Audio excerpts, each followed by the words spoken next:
folks in here when we got the weather out today, so thank you very much for coming. I'm going to turn the agenda over to Carter for a review of what's up tonight. Okay, so tonight we have a smaller meeting than the packet, you'll be happy to know. Okay. The packet includes 3 sets of minutes because of summer schedules.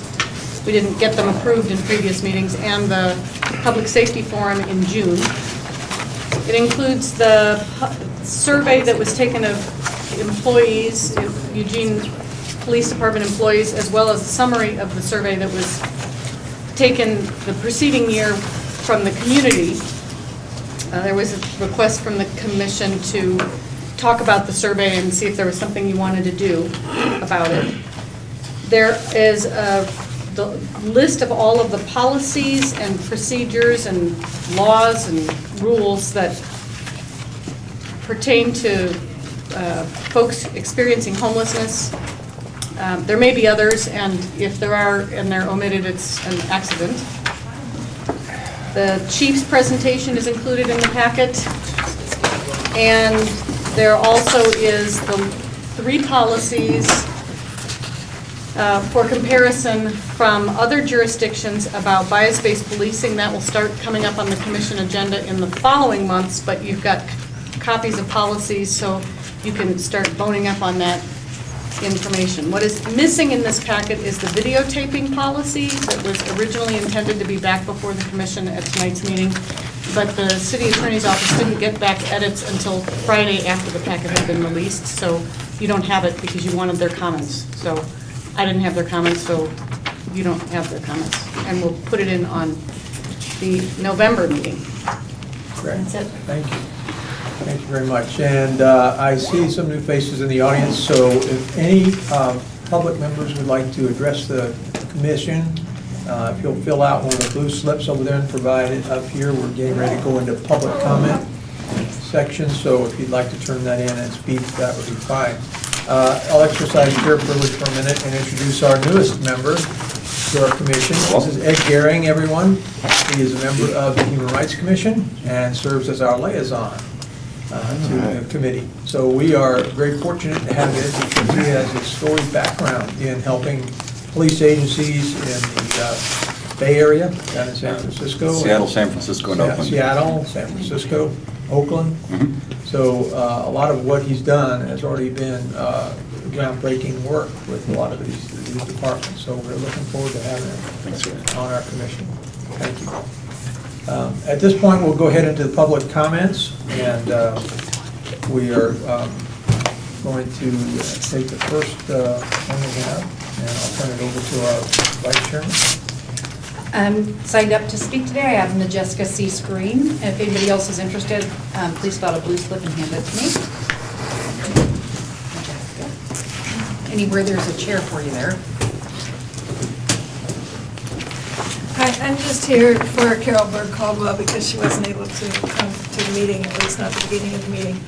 And I put at each of your places a copy of a letter and some attachments that she wanted to distribute to you. It comes from her work as an independent court observer.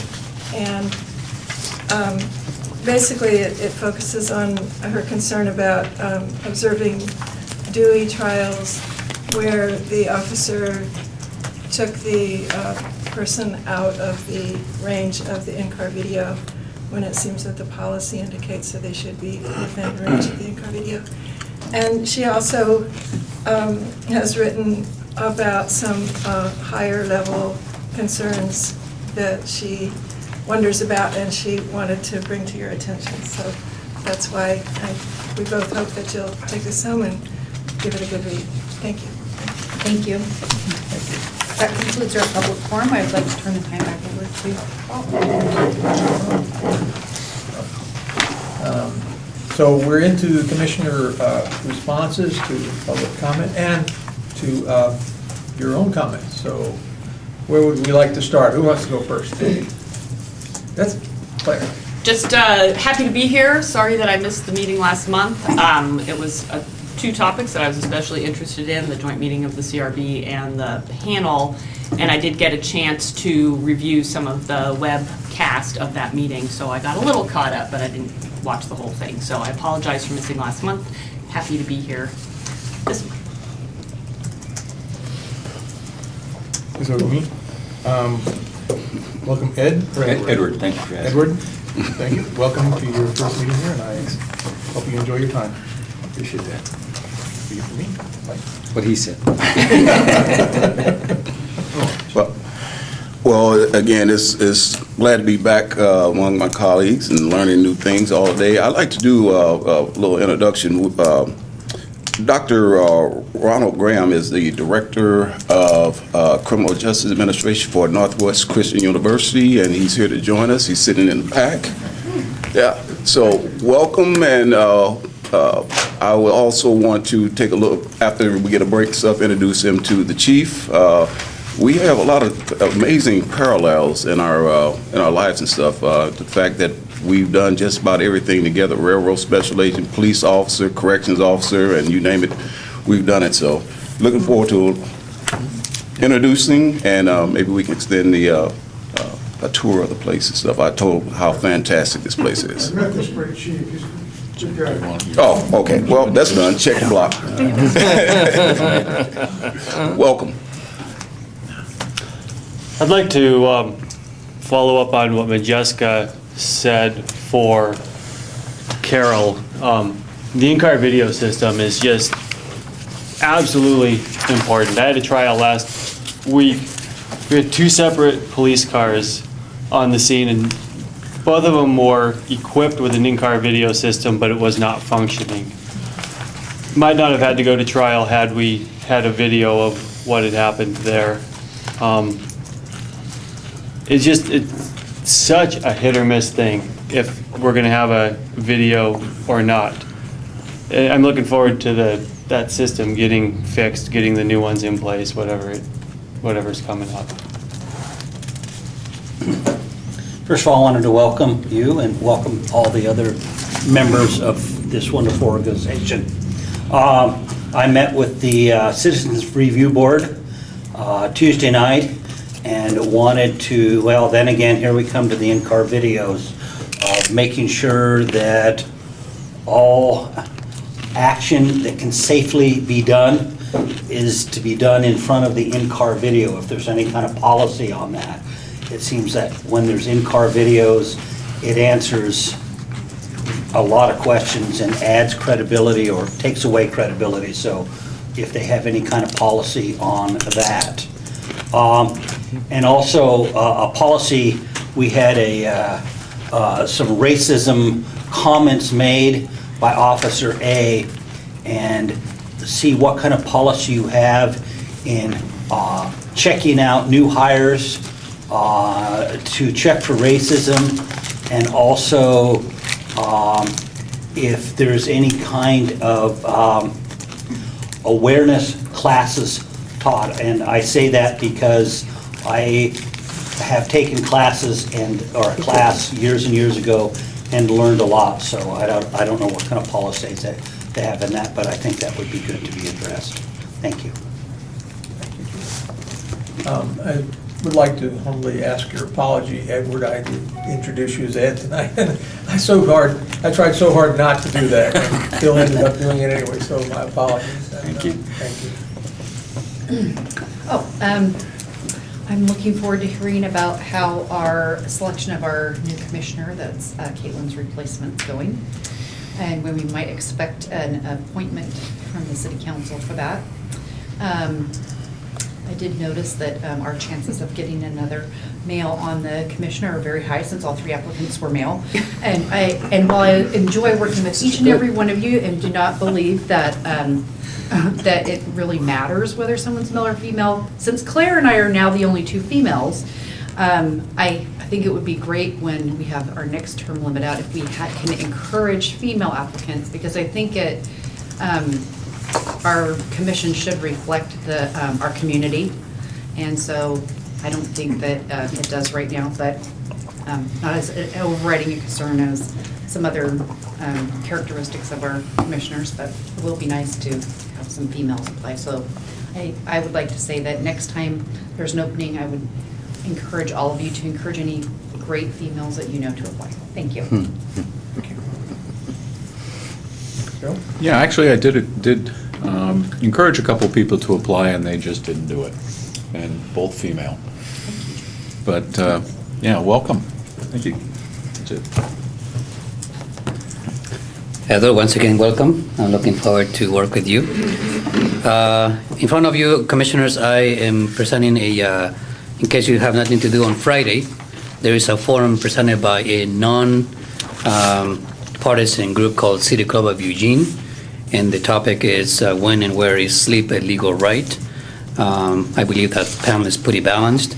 Ali Valkyrie, Commissioner Pat Farr, and Professor Offer Raban will be at hand discussing. So I hope and I encourage you to attend that. That's tomorrow at the Eugene Hilton. I also want to share with you that the League of United Latin American Citizens, LULAC, is about to activate our youth council. That will be sometime in November, maybe the middle of December. So you probably will see some of the LULAC youth to come out and say hi. I also went to the open house for the Opportunity Village. I was glad to see a couple of faces, Councilor Sayret and a couple of other people out there. It's just one example of what we can do as community. They're obviously not enough. I hope that issues and problems, specifically around law enforcement, do not escalate. I'm hoping that all of us will keep an eye on that. Also wanted to tell you that I'm looking forward to see what the Police Commission will be doing in the future, if in fact we're going to go back to basics. Also want to tell you that I apologize, but I'm going to have to leave early by 7:15. Thank you for the welcome. I feel very kind of at home here. People who probably have a lot of the same concerns I do and some of the same history, I would suspect. Hello from the Human Rights Commission. One of our excellent staffers is in the audience, Lindsay Foltz. And not really a whole lot more to say, except our commission is also struggling with the gender representation on the commission looking anything like the gender representation within the entire population. So if you know anybody that you'd like to encourage to put their name in for the HRC, I don't think it's in the right cycle for them to be picked in our current vacancy. But yeah, get them in the pipeline. That's what I would have to say. Mr. President, we did have a female candidate for the Police Commission, didn't we? Raquel Hecht. I wasn't on the committee. Oh, Yes. yeah, you guys forwarded all three names. Candidates that are Yeah. still being considered by council. Okay, I wanted to make sure that you guys didn't. Thank you. I appreciate the promotion, but I'm still the chairman, not the president yet. So we're done with this portion of our program, and we're moving on to the minutes, which is a formidable task here. We've got several months worth, I think, going back to June, July, and September.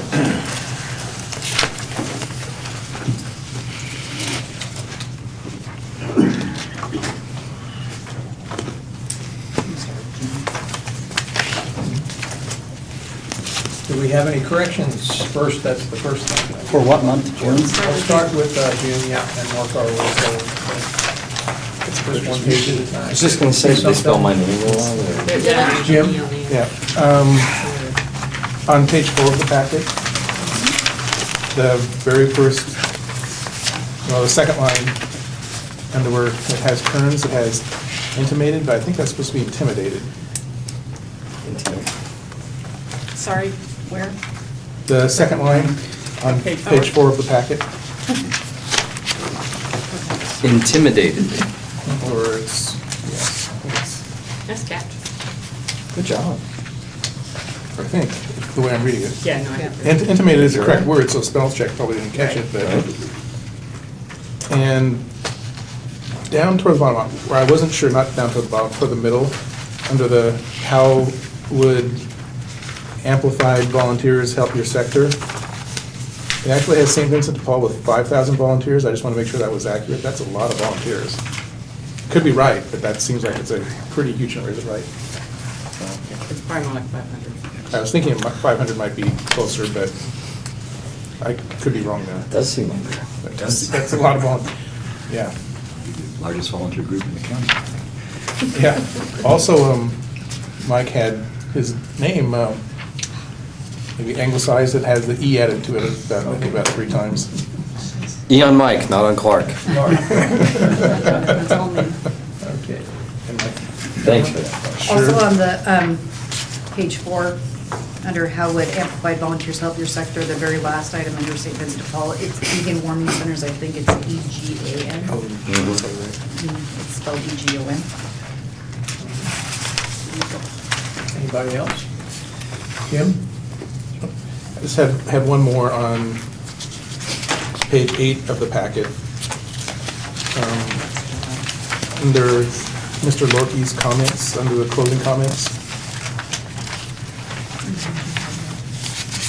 It has the policy doesn't address what to happen. I'm not really sure what that's supposed to say. Maybe what is to happen, or, Okay, you got that.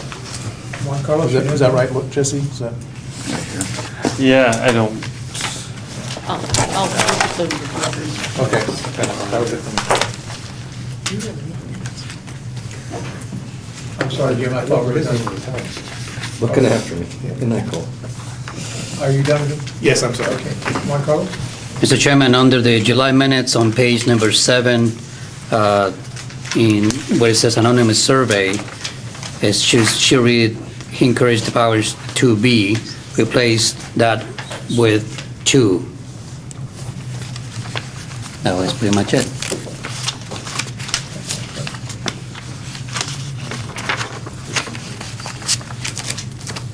Anybody else? Go through July, and something to September.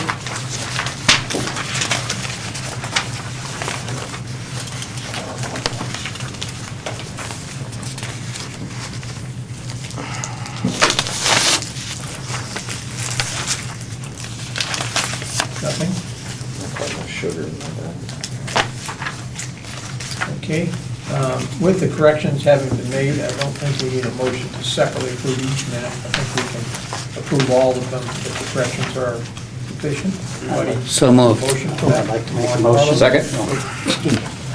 We got several motions and several seconds here, so I'll just go with Juan Carlos and look at the first two I heard. And,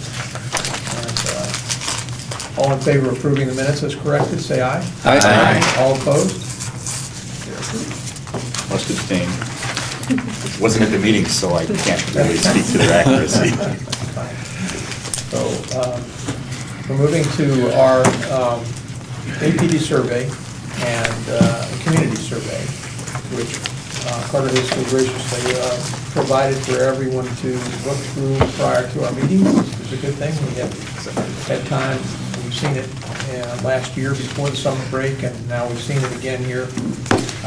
Anybody that has any specific motions or anything they'd like to bring to the commission, now's the time to do it.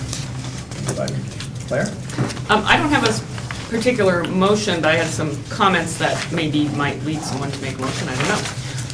First, and I said this the first time we looked at this, I was really impressed by the responses from officers and other staff members and the time that they took to reply to the survey. There were some really thoughtful remarks. I noted that a few people expressed the opinion that the commission was a bunch of liberals. And I think many of you would be shocked to be characterized in that way. And I think, I actually think this body is quite diverse in its viewpoints. And we also have some, former law enforcement officers on the panel and have had over the years. So one thing that made me think was, I don't know if there might be, and this is a question for the chief, an opportunity to create some more social engagement between the commission and officers. I served on the Airport Advisory Committee for many years, and they would have an all-airport barbecue once a year where anyone who worked at or had a airplane at the airport or served on the commission would be invited. And it was pretty informal and fun.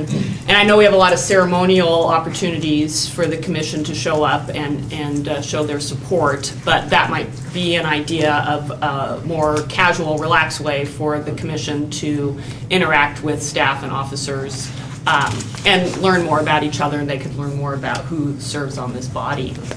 And then I thought the other thing that I thought was pretty compelling, and I haven't had a lot of time to ponder this, but was the kind of critique of having lay people, so to speak, trying to address tactical issues, and just thinking about how we think about tactics versus policy, which I know is something the chief has tried to help the commission with over the years, but I think that's one of the challenges that we face, is that we really want to be thinking about policy, and oftentimes we end up looking at tactics because they're embedded in the language of the policy. And so I don't have an answer for that, but I just wanted to raise that up as something I noted in terms of the responses and how I've seen this commission operate over the years. Thank you. Juan Carlos. Oh, already next, huh? Have also a couple of comments, and I may suggest a couple of things to the commission for your consideration. Let's just talk quickly about what I saw was a recurring theme, if I may. The responses overwhelmingly were talking about that they really want the police commission to know more about their work. That I completely agree. The more we know about how to do the job, we're going to be able to balance the things in our decision making. And hopefully some officers will be a little more open into what we bring to the table. There is also another theme that came up over and over, which is they did not feel like the community was actually represented. It was some of the things that was being noted was it's a very small minority. It's very hard to do a representation of the whole community, and I think the council does the good job in terms of the actual applicants that they actually have. Certainly, I want to see more representation in many ways, but based on what people actually apply, that's what you work with. So maybe we can work on that together. One of the things that I know might help is for us to take it further. We, as commission, we took the step to encourage or highly suggest commissioners to do ride-alongs. I think that might help in terms of learning more about it. I know we stopped short. I was the one who stopped short in actually endorsing the requirement to do ride-alongs for many reasons. But there's got to be something in between it. I've been on the police commission for a little bit over 5 years, I think. And the last time we had a Citizen Academy that was actually catered to the police commission and the civilian review board. It was over 5 years ago. That was very, very helpful to me, not only for the tactics and the operations, but also the classroom and the conversation. That was extremely useful to me. Believe it or not, I was actually able to see many things that I did not know didn't happen. And you're going to be able to see things from the officer's perspective and, of course, from the community perspective. So I had asked the chief to consider finding ways for us to do that. If that's not possible, maybe we can do an ongoing watch the operation type of thing, maybe close to Councilor Cyright's talking about. But the reality is that we do need to know more about it. And I think it's going to give us a chance to also share with officers the next point, which is the community values. And hopefully the chief will consider sharing with employees what does that mean in terms of the community. I don't have an easy answer to that, but hopefully that will get started. Thank you. I have James and then Tamara. Well, Commissioner Valle brings us some excellent points about more involvement with the actual patrols and stuff. But I would ask the chief, to what extent is it possible to engage the police commission in some of the things? Perhaps sit in on some of the training that goes on and stuff. I know that there are some sensitive areas and stuff that you have to just keep like that because of investigations and stuff. But perhaps there's some opportunities where they're having open type training and stuff where commissioners can come in and sit down and watch. Somebody's giving some instructions and updates or something like that. That might be an opportunity. I was also wondering that if you've had the opportunity to kind of compress the results of this, and I see some information in here that's a little disturbing and stuff. Officers feel that there's a lack of a morale and stuff, and that can be very detrimental to the department and stuff. So there might be some concerns. So I don't know to what extent you've already viewed these and stuff, but it's some helpful information, I think. I think that it served its intent, but I want to be careful that we don't go back out and just announce results and stuff of this because it's supposed to be an anonymous survey. So just a few things that I was, surface, listening to Commissioner Valle and some of the others, but perhaps there are some other things. If we're doing ride-alongs, then, certainly I've done one and I plan to do more, but it's timing, everybody has to kind of be in their schedules and stuff and see when and then it depends on the officers, the flexibility at the department too. So there are a lot of things. We just can't say that we're going to go on a ride-along and, put a piece of paper in and expect that we're going to get right out there with one of the officers and stuff. A lot of coordination and stuff that needs to be taken into consideration. So I think I'm done.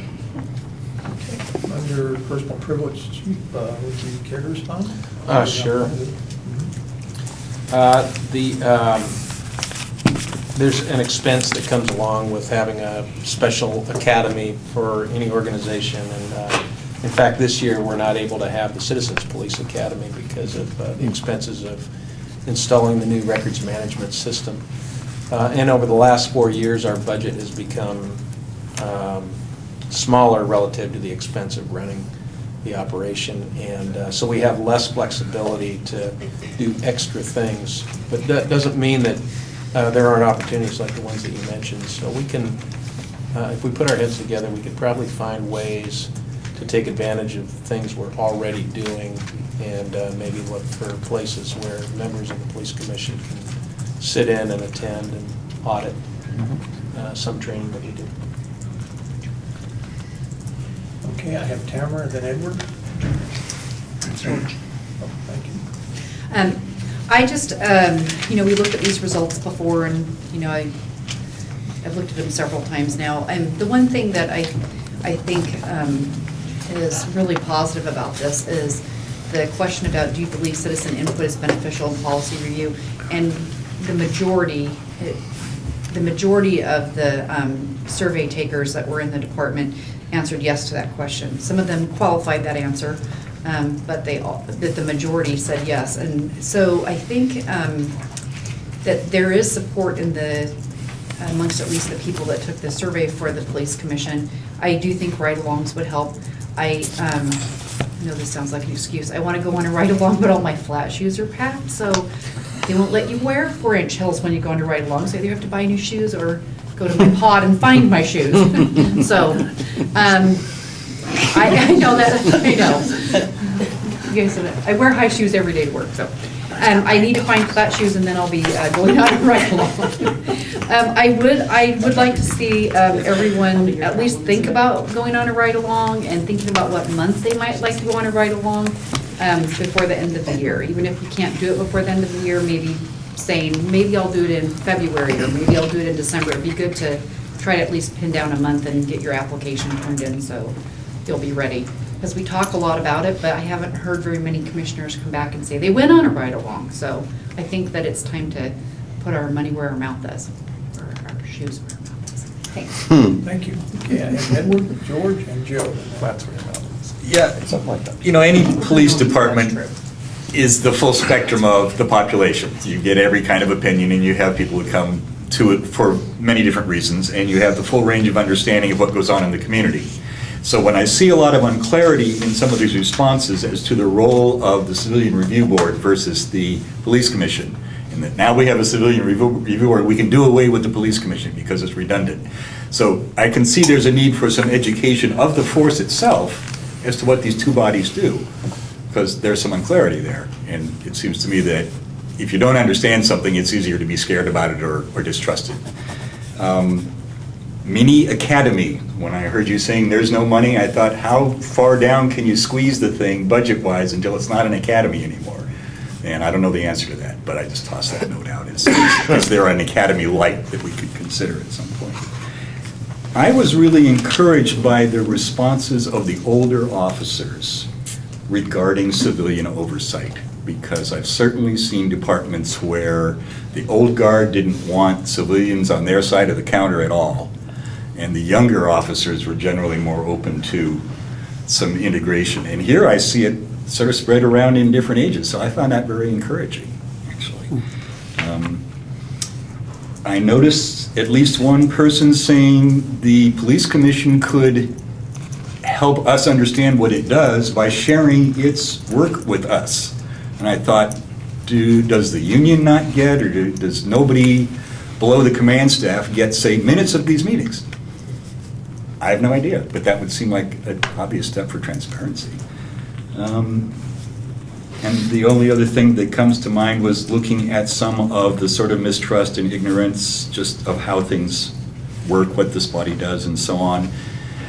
Barbecue came to mind immediately, to just get the folks together, get the commissioners, perhaps our families, the officers, perhaps their families. I see departments that do this sort of thing. I know some officers don't want to bring their families anywhere that people might know their families of law enforcement. I respect that. But I've seen departments that simply go out into neighborhoods and throw a barbecue with department funds, and it is a great bonding experience for people. That's all I have to say. Thank you. Edward? I'm sorry, George? By the way, I must correct you, the meat's on the grill less than a half an hour, then it's grilling, not barbecuing, but what that for it's worth.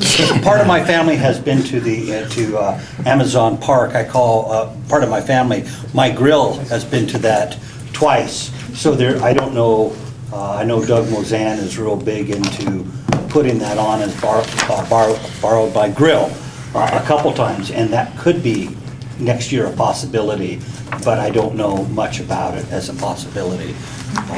And by the way, Juan, Carlos, thank you. I have done a ride-along just about 2 years ago for the Citizens Review Board, and I'll tell you what, that was, and I put on my to-do list to register, that is a really wonderful way to get to know the officers and excuse the thing, some of the life they go through. I know after doing the ride-along 2 years ago, and by the way, it was about 2 weeks ago, it was as the students were just coming back.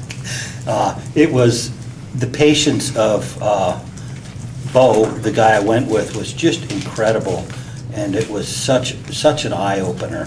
What a gentle giant he is. So I also thank you for bringing that up. I need to do it again. And I sit corrected about the grilling. What? I sit corrected about the grilling. Right. Sorry. I'm a purist. Joe? Okay, yeah, I was very, very impressed with the information that was volunteered. I didn't think from the questions that, as the survey went out originally, that we would get such a rich set of responses.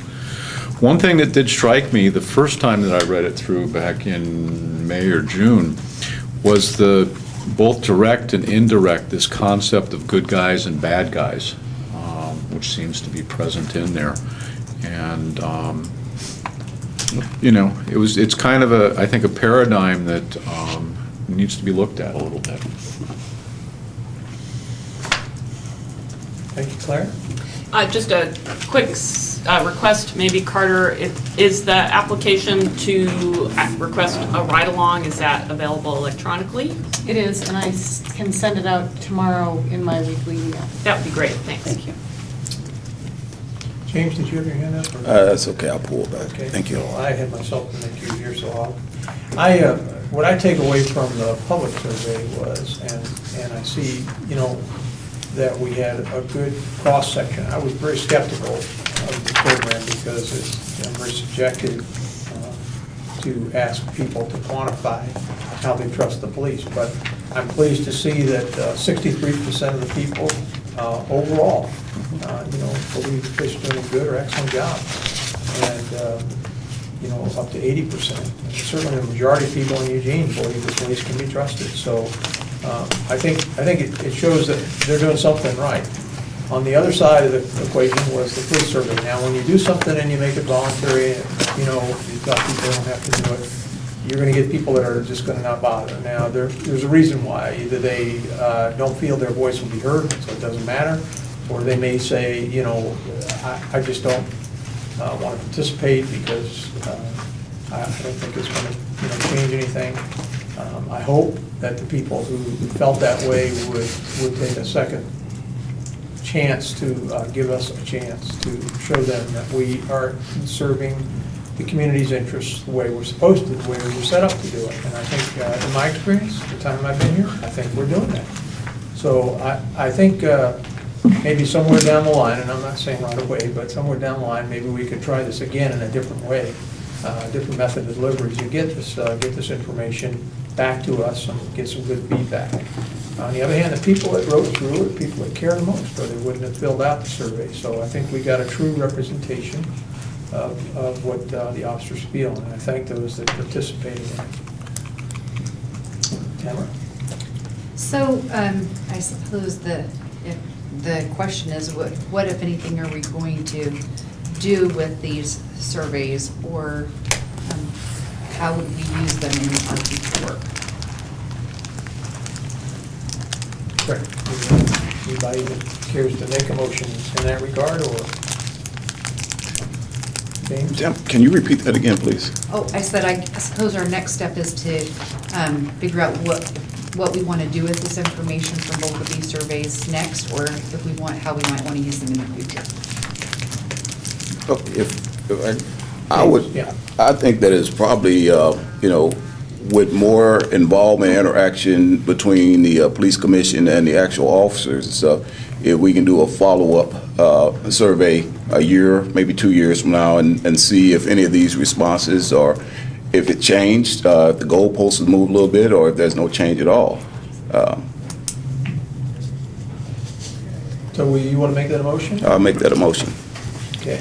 You want to restate it for us so we get a second? I make a motion that we conduct a follow-up survey 1 year or 2 years from this time, so to have another survey similar after the commission and has had the opportunity to participate more fully with the officers to find out if any of these responses have changed, if there is any impact, anything that we can measure, positive or negative. Second. Seconded. Right. Now, point of information on your motion, are we talking about, first of all, we need to say 1 year or 2, I guess. We need to pick one. Okay, well, let's go a year. All right, 1 year. And are we talking about just a survey of the police officers, not the public again? Well, we're the people that were directed in this particular survey. This survey? Yeah. Okay. Has to be same. Yeah. Okay, we have a motion and a second properly before us. We have discussion. Cameron? So the one thing that Carter just reminded us about is we didn't tabulate the survey results for that survey. Is that something that is it possible to tabulate some of them? Because they're open-ended questions, or at least categorize them. So the way that the committee at the time wanted to do it was all qualitative, and that would provide great depth of information, but it's harder to analyze. So when we started, said it's not scientific and it's not going to be analyzed, but it's going to provide great qualitative information. And at this point, we can summarize, we can compile the answers, and they are compiled by question, but I'm not sure how you analyze qualitative, open-ended, non-scientific surveys except by reading the two of them and getting a gauge on how you feel the responses are. But beyond that, I am not sure how. We had one, Carlos next, and Jesse. Was Commissioner Miller done? Yes. So I believe that what Commissioner Miller said is actually the most important thing of this. Now we have a survey that we finally got after some bumps and bruises in trying to get the survey out, and we promise it's going to be anonymous, and therefore ensuring a limited or a number of participants, that we have to do something with it. I am going to be voting for the motion, obviously, because it's important. It has to be the same type of survey. But I too believe that this can't just be just questions and answers. It has to be compiled. We don't have to analyze it. We can just put it into some kind of recurring themes. That is okay to do. I humbly, I may comment that I was able to do that with some of the things that I saw. Again, I'm not asking for an analysis, but I think a theme, recurring theme, some things will be very beneficial for us, and that's going to do two things. One is going to at least give us an idea about overall what is it that we need to work on, but also some messages back to the officers, because they need to also, we need to send a message to them, say, yeah, we've heard what you said. If you're going to be working on some things, in fact, if we're really wanting to be effective and efficient as we have been in the last few years. Jesse, you're next. I don't think we necessarily have to do anything with the information that we got here. I'm not saying I'm going to vote against the motion, but I certainly don't want to set up the need to spend a whole lot of staff time to go through, like, what was wanted, we got. We got information for us, for the chief, for the command staff to work with. I think one of the things that came through is there's not quite an understanding of what the police commission does. I think that some of the officers who answered might believe that we've got more ability to make policy or to change policy than we actually do, where we're just like the police advisory commission rather than the police commission. I wouldn't mind looking at it again in a year or two, but going through and trying to tabulate or spend a lot of staff time in what is here doesn't make sense. And as far as the public survey, it seems like there was going to be a haphazard survey at one point. The chief decided that he wanted to put the money into having a professional survey done. I don't know how much that ended up costing, but I don't want to set us up to have to do that again just to satisfy the need to feel that we need to do something with this information. We got the information, noted, move forward knowing that. I think that's enough. Thank you. I have George, I inserted myself in there, then Tamara, Claire, and then Joe.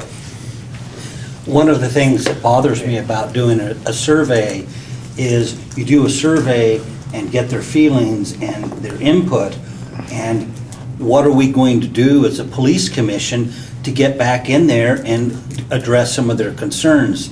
If we don't do anything, another survey is going to be, I would imagine, frustrating of them saying, they're asking us, nothing's changed, I'm going to answer it the same, I'm not going to enroll it. So I myself would like to have some kind, looking for suggestions, maybe from you, Pete, of how to engage and learn, because the older I get, the more ignorant I am, and I want to go out and find information, and I don't know how to get this information. So, you know, I want to work, I'm here to improve relationships, to make a difference, and I need guidance to learn how to do that. So I think another survey would be great if I were given some kind of guidance of how to work with their concerns. Okay. I think an answer to the idea of how we calculate all this, I know that Carter included a package, just happens to be on the screen right now, that kind of broke down each question into how many, so you can count the number of yeses, the number of nos, and the average age of experience of how long you've worked on the department. Those are things you can kind of average yourself if you like, and get an idea of what the demographics are and also what the general, feeling was. Like there were a lot of yeses on these questions, and so you get an idea of how many. There were only a couple of nos, and an idea of what happened. I think the point being the motion that was made being it wouldn't do any good to hold a survey a year from now if we don't do anything in the intervening time. We have to try to do a better job to communicate and to understand ourselves what they're talking about when they make points about us not understanding. I've seen this so many years. It's the us against them thing. They don't understand what we do. And to today, in this day and age, there's no excuse for that. We're living in an age of electronic media that everything's within your fingertips in an instant. So we can know, and they can know that we know, and we should be doing a better job. So in a year, hopefully, we see a better result. Maybe more people participating, maybe a little more confidence in what we do, and maybe the community gets a little bit better representation out here. That's our job. Okay, Tamara? For the community survey, I was particularly interested in that survey being done because, there'd been all this anecdotal discussion in the community back from the time of the Magana-Lara cases and about trust with the police department. And people would give their theory about whether people trusted the department or not, but nobody had ever measured it. So for me, it was important I wish we would have measured it back then. But, and certainly it's going to depend on, you get an anonymous cross-section of the community, the next time you get a different cross-section of the community, but still, because of the way that survey was done to be statistically valid and to be, to catch anyone who would answer their phone, it wasn't targeted toward a particular audience.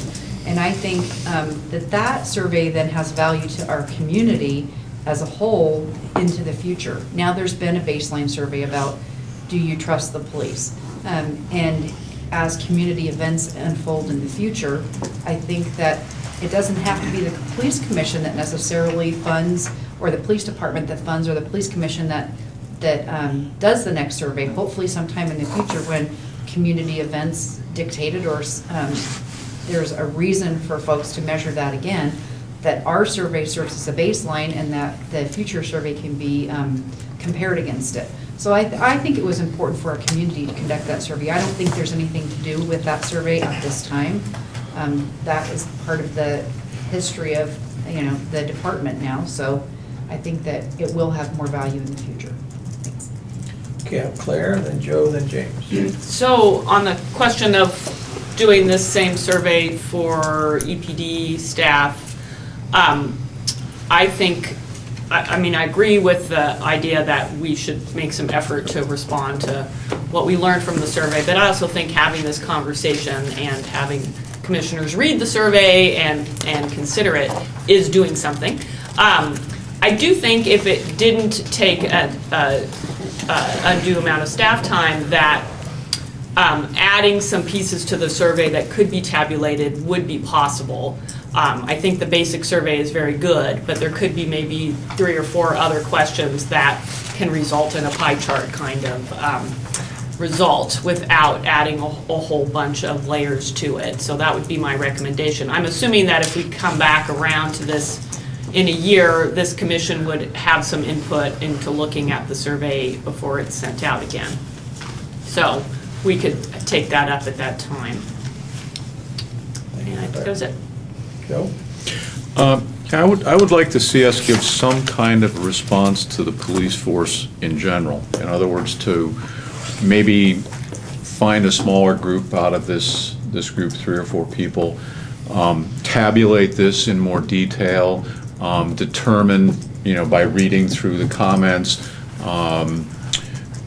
collection of ideas and how frequently those ideas occur, and make some kind of address to that, and then write it up in a letter, have the commission approve that, and then give it to the police force and see if by doing that we can address some of the misconceptions, some of the concerns, some of the sort of we-they stuff that's going on, so that we actually do something that might change the situation, so that if we measure it again in the future, we've seen whether our actions have had an effect or not. Okay. James? Okay, a couple of things. A lot of great input and conversation going on. There are a few things that I think that are really essential to this discussion. One is that we want to respond to the officers and the staff that took the time to actually reply to this survey. I find that providing a letter not acceptable. I mean, we should have the opportunity where the police commission should go out and be in a position where they can say, we got a survey, we put it out, we thank the respondents to this, and here are some of the things that we plan on doing. Direct communication, because sending a letter, anybody can type up a letter. Letters are so impersonal, they mean absolutely nothing. So by having the opportunity to go out, perhaps at roll call or whatever chief may feel is a proper venue, or maybe a training that is already scheduled training, an opportunity for commissioners to join in and to let the officers know that, yes, we read this and, and we appreciate it, and we're going to try to do our best to increase the linkage between us, because they are part of the public as well. So they do have a voice in this thing. The other part is that when I was made the motion about the survey, I wasn't talking about the survey to the public. I was only referring to the survey that we did here, which is internal, which is very doable because it takes less money and it's very that's the target audience. Perhaps the one for the public we've added recently. I think that we had talked about maybe doing another 5 years or something like that down the road and stuff. So that's down the road, yet to be determined. I think it would be, from my perspective, I would rather go out and do a face-to-face, and let the officers and staff know that we appreciate the survey and that we are a police commission and they are part of the public as well. And we need to listen to them and we need to hear from them as well. Okay, thank you. The chief has asked for a moment. And then I have Cameron and then Edward. I just want to participate in the discussion. I don't have much of a lecture for you. It would, usually when the objective is clear with a survey like this, the answers are less complicated to find. And so something to consider perhaps is when this survey is done a year or two from now, what would be the ideal responses you'd want to hear from our employees? And then the question is, so why is that? Why do we want that kind of response? And then what's the ideal way to get there? And we can find affordable ways to better integrate the police commission, but finances are a limiting factor, make no doubt about it. So I have a bold suggestion that nobody might like it, for how to thank the police officers and employees, department employees that participated in the survey and have an opportunity for interaction. Maybe the police commission could come to the building here on a cold night and serve hot chocolate to the officers in their lounge or outside as they're leaving or coming in. And that would give an opportunity to maybe, if we had something prepared, we could give them about the survey results, and it would be an opportunity maybe to have a discussion with them if they had a few minutes on their break. But just an idea, I don't know if the chief would think that's a good idea or not. But I'd be willing to do it. I'd even be willing to pay for the hot chocolate. It's hot chocolate. Yeah, it's not delightful. Okay, Edward and then James, and I think we're going to have to limit debate here and get on to the question. Edward? I'll try to be brief. I do think it's important that we do something different between now and the next survey. And I know, reading through this as a brand-new commissioner, I made myself a personal promise about going on ride-alongs. I made myself a personal promise about actually being available to officers to talk face-to-face, one-on-one if they want to address a number of these things here. They're just addressable by just being human beings, one to the other in some instances. And the hot chocolate really rings, that works well for me. I think that's a great idea. It's something of that nature, because some of what I see here in the us versus them really is the not getting that the people in uniforms are human too. I'm quite conscious of that. When I think about the Human Rights Commission, is officers are humans with human rights. And I think that I see some of this as they don't know who we are, and so they don't necessarily think about us as kind of the same humans. I saw one comment in here that stuck with me. It was a fellow that said, civilians should not oversee police operations because, he said citizens, excuse me, citizens make decisions based on emotions. Officer, I think you do too, but you may not recognize that. So there's some ignorance there about the fact that we're human beings, just like they're human beings. And I think we could address some of that in between these two surveys. Okay, James, you're the maker of the motion. You get the last word here, and then we'll go ahead and take a...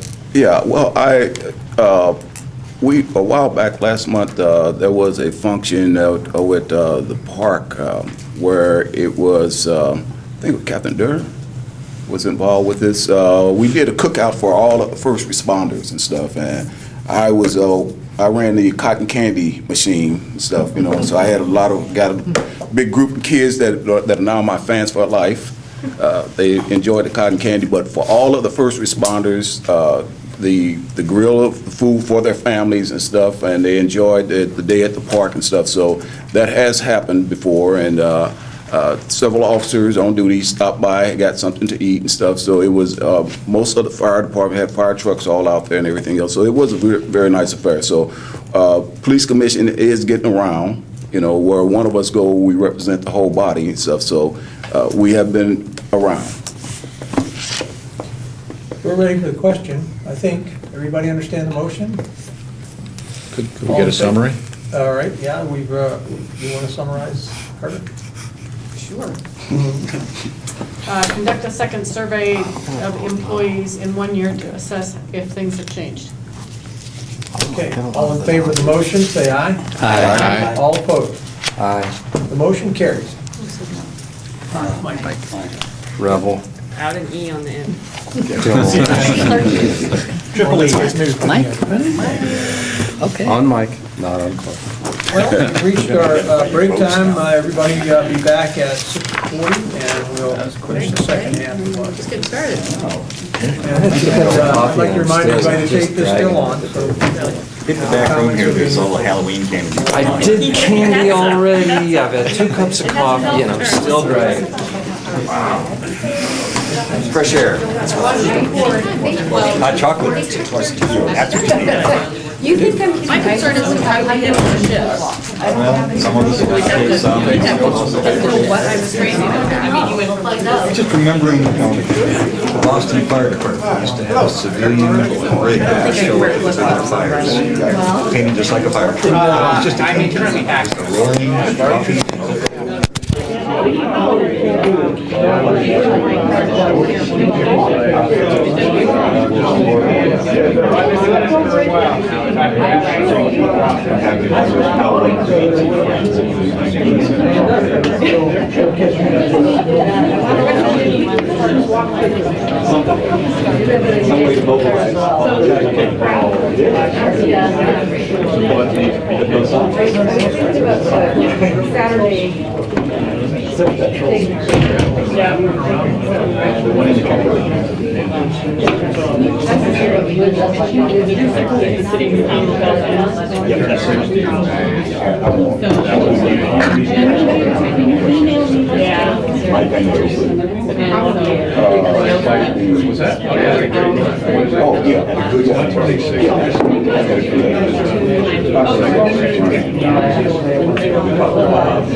Hey, gonna get together?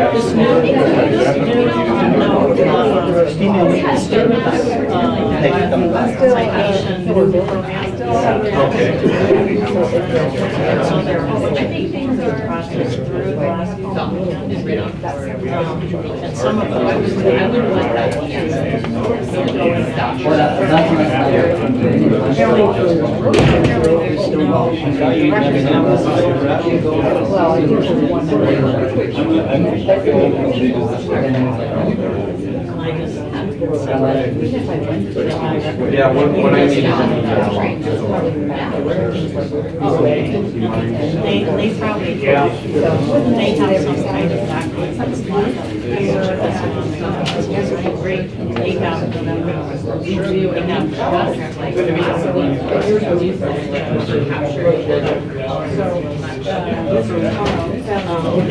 I think figuring out how it's like processing.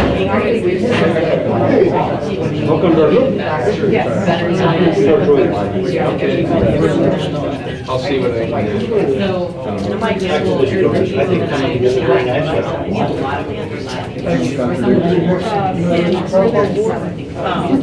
creative. That'd be nice. Actually, we need a minority of female. We need our quotas. That's all the job he's got.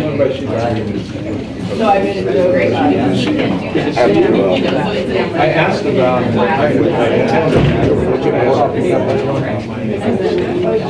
No, that's okay. That's easy. Sorry, Mike, anything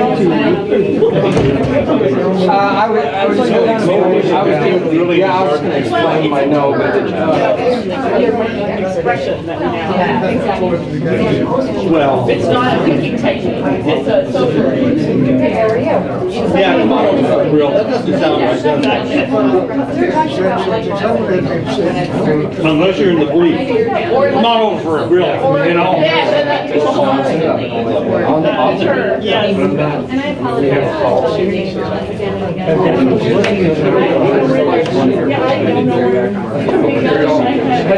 I just like that it's funny. I saw his eyes. You can always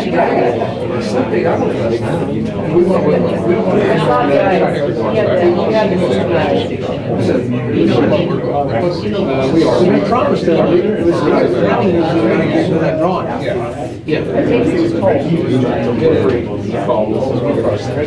I think we should use this to remember. Can I have this? We could do what, I mean, you. Really frustrating. You have to be succinct.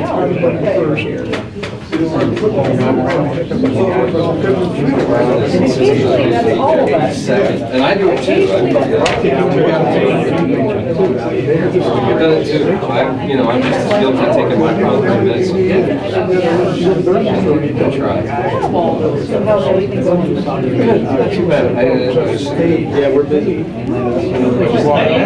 My goddaughter visited I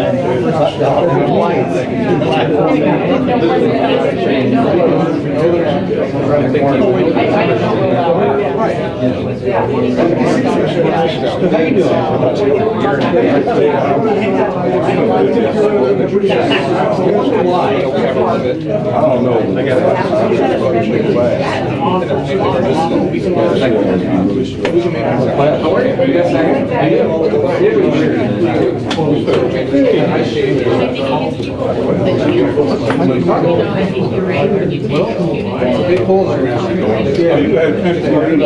I never knew you were.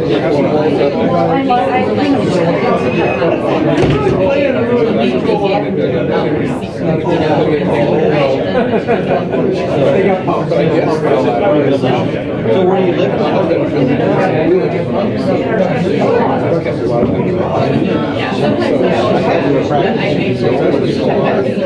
I live it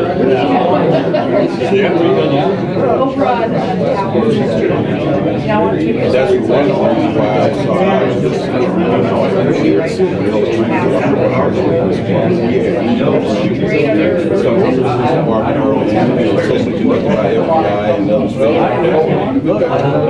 Good here with buildings.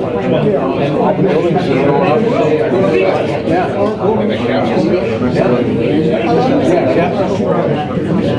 Yeah.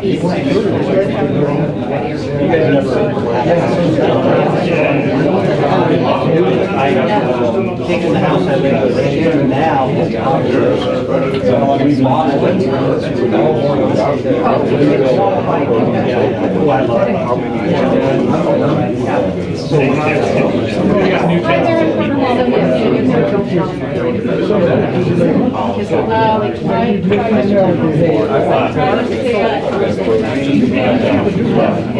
Yeah, I'm not sure what my charge is.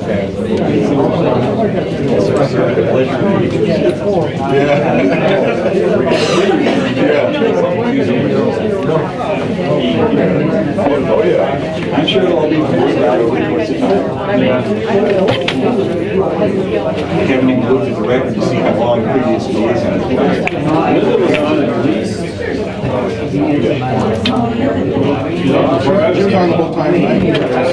just met her for like 2 hours on the last meeting.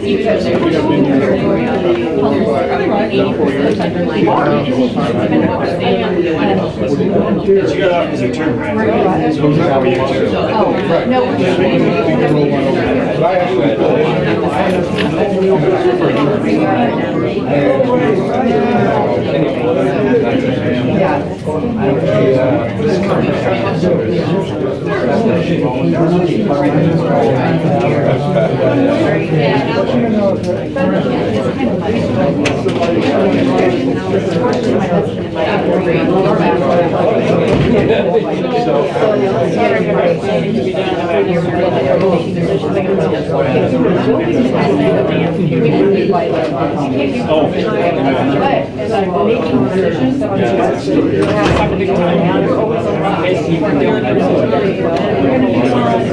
I mean, not to me, but yeah, I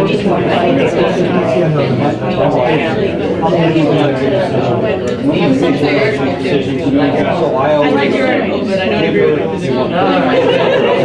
But it was well written. Oh, I can.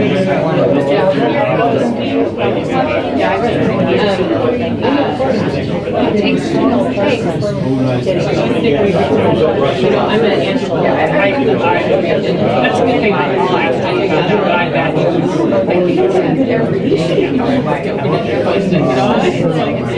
Like all about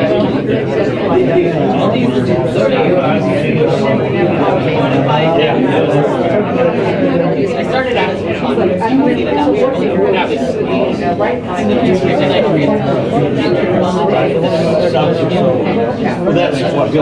yeah, well, I appreciate your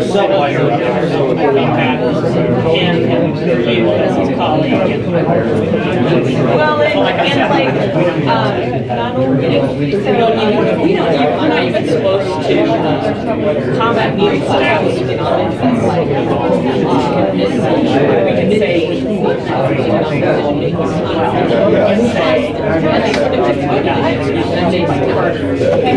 people are, but with all economic modeling, I don't know what happened. And so I can say, staff at the police department is doing an excellent job. There's only one of them, and so we know who you're talking about. My favorite. I think it's more in law. That's one of the things I got my city council for. Here's the thing. So we hired the city manager and the judge. So then it's like, okay, they did this long, we have to no, we can't. And sometimes I used to think, we're changing it. I'm like, no, it's just the city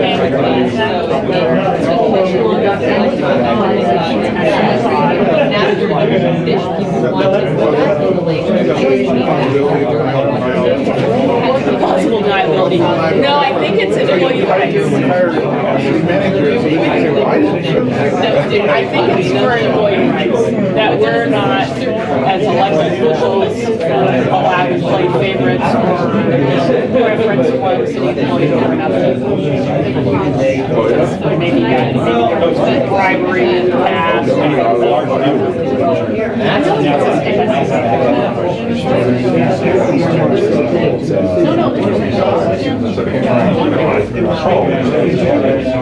Right. Yeah, well, because also we're not supervisors, so it's like they could influence us, you know, to like them better. I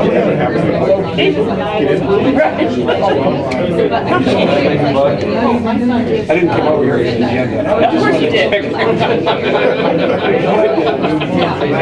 Well, I was just telling them about how city council comment on staff decisions. Yeah.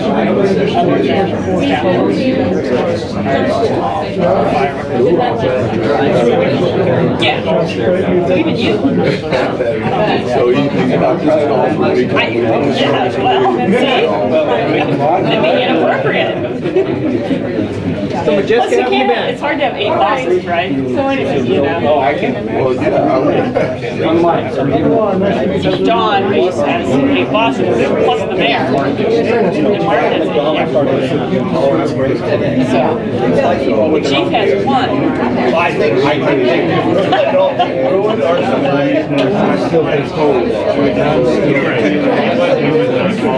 Exactly. That's right.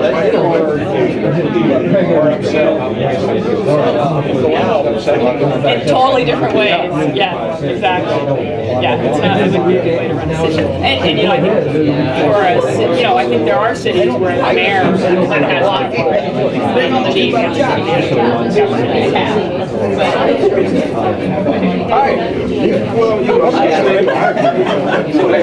Again.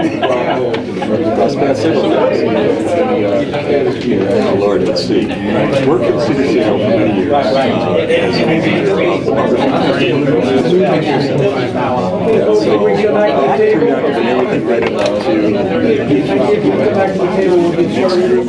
City security officers. We're ready? My teacher is security. So I did a lot of that kind of really tangible things. All right, now I'm coming to you. Relationship and website. Oh, no, maybe we should. I did. I think we can go to our website. All right. Look, Annie, go. Off camera. Sorry, I intersected myself.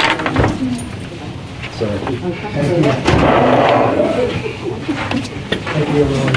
We are ready to begin the next half, which is our homeless discussion.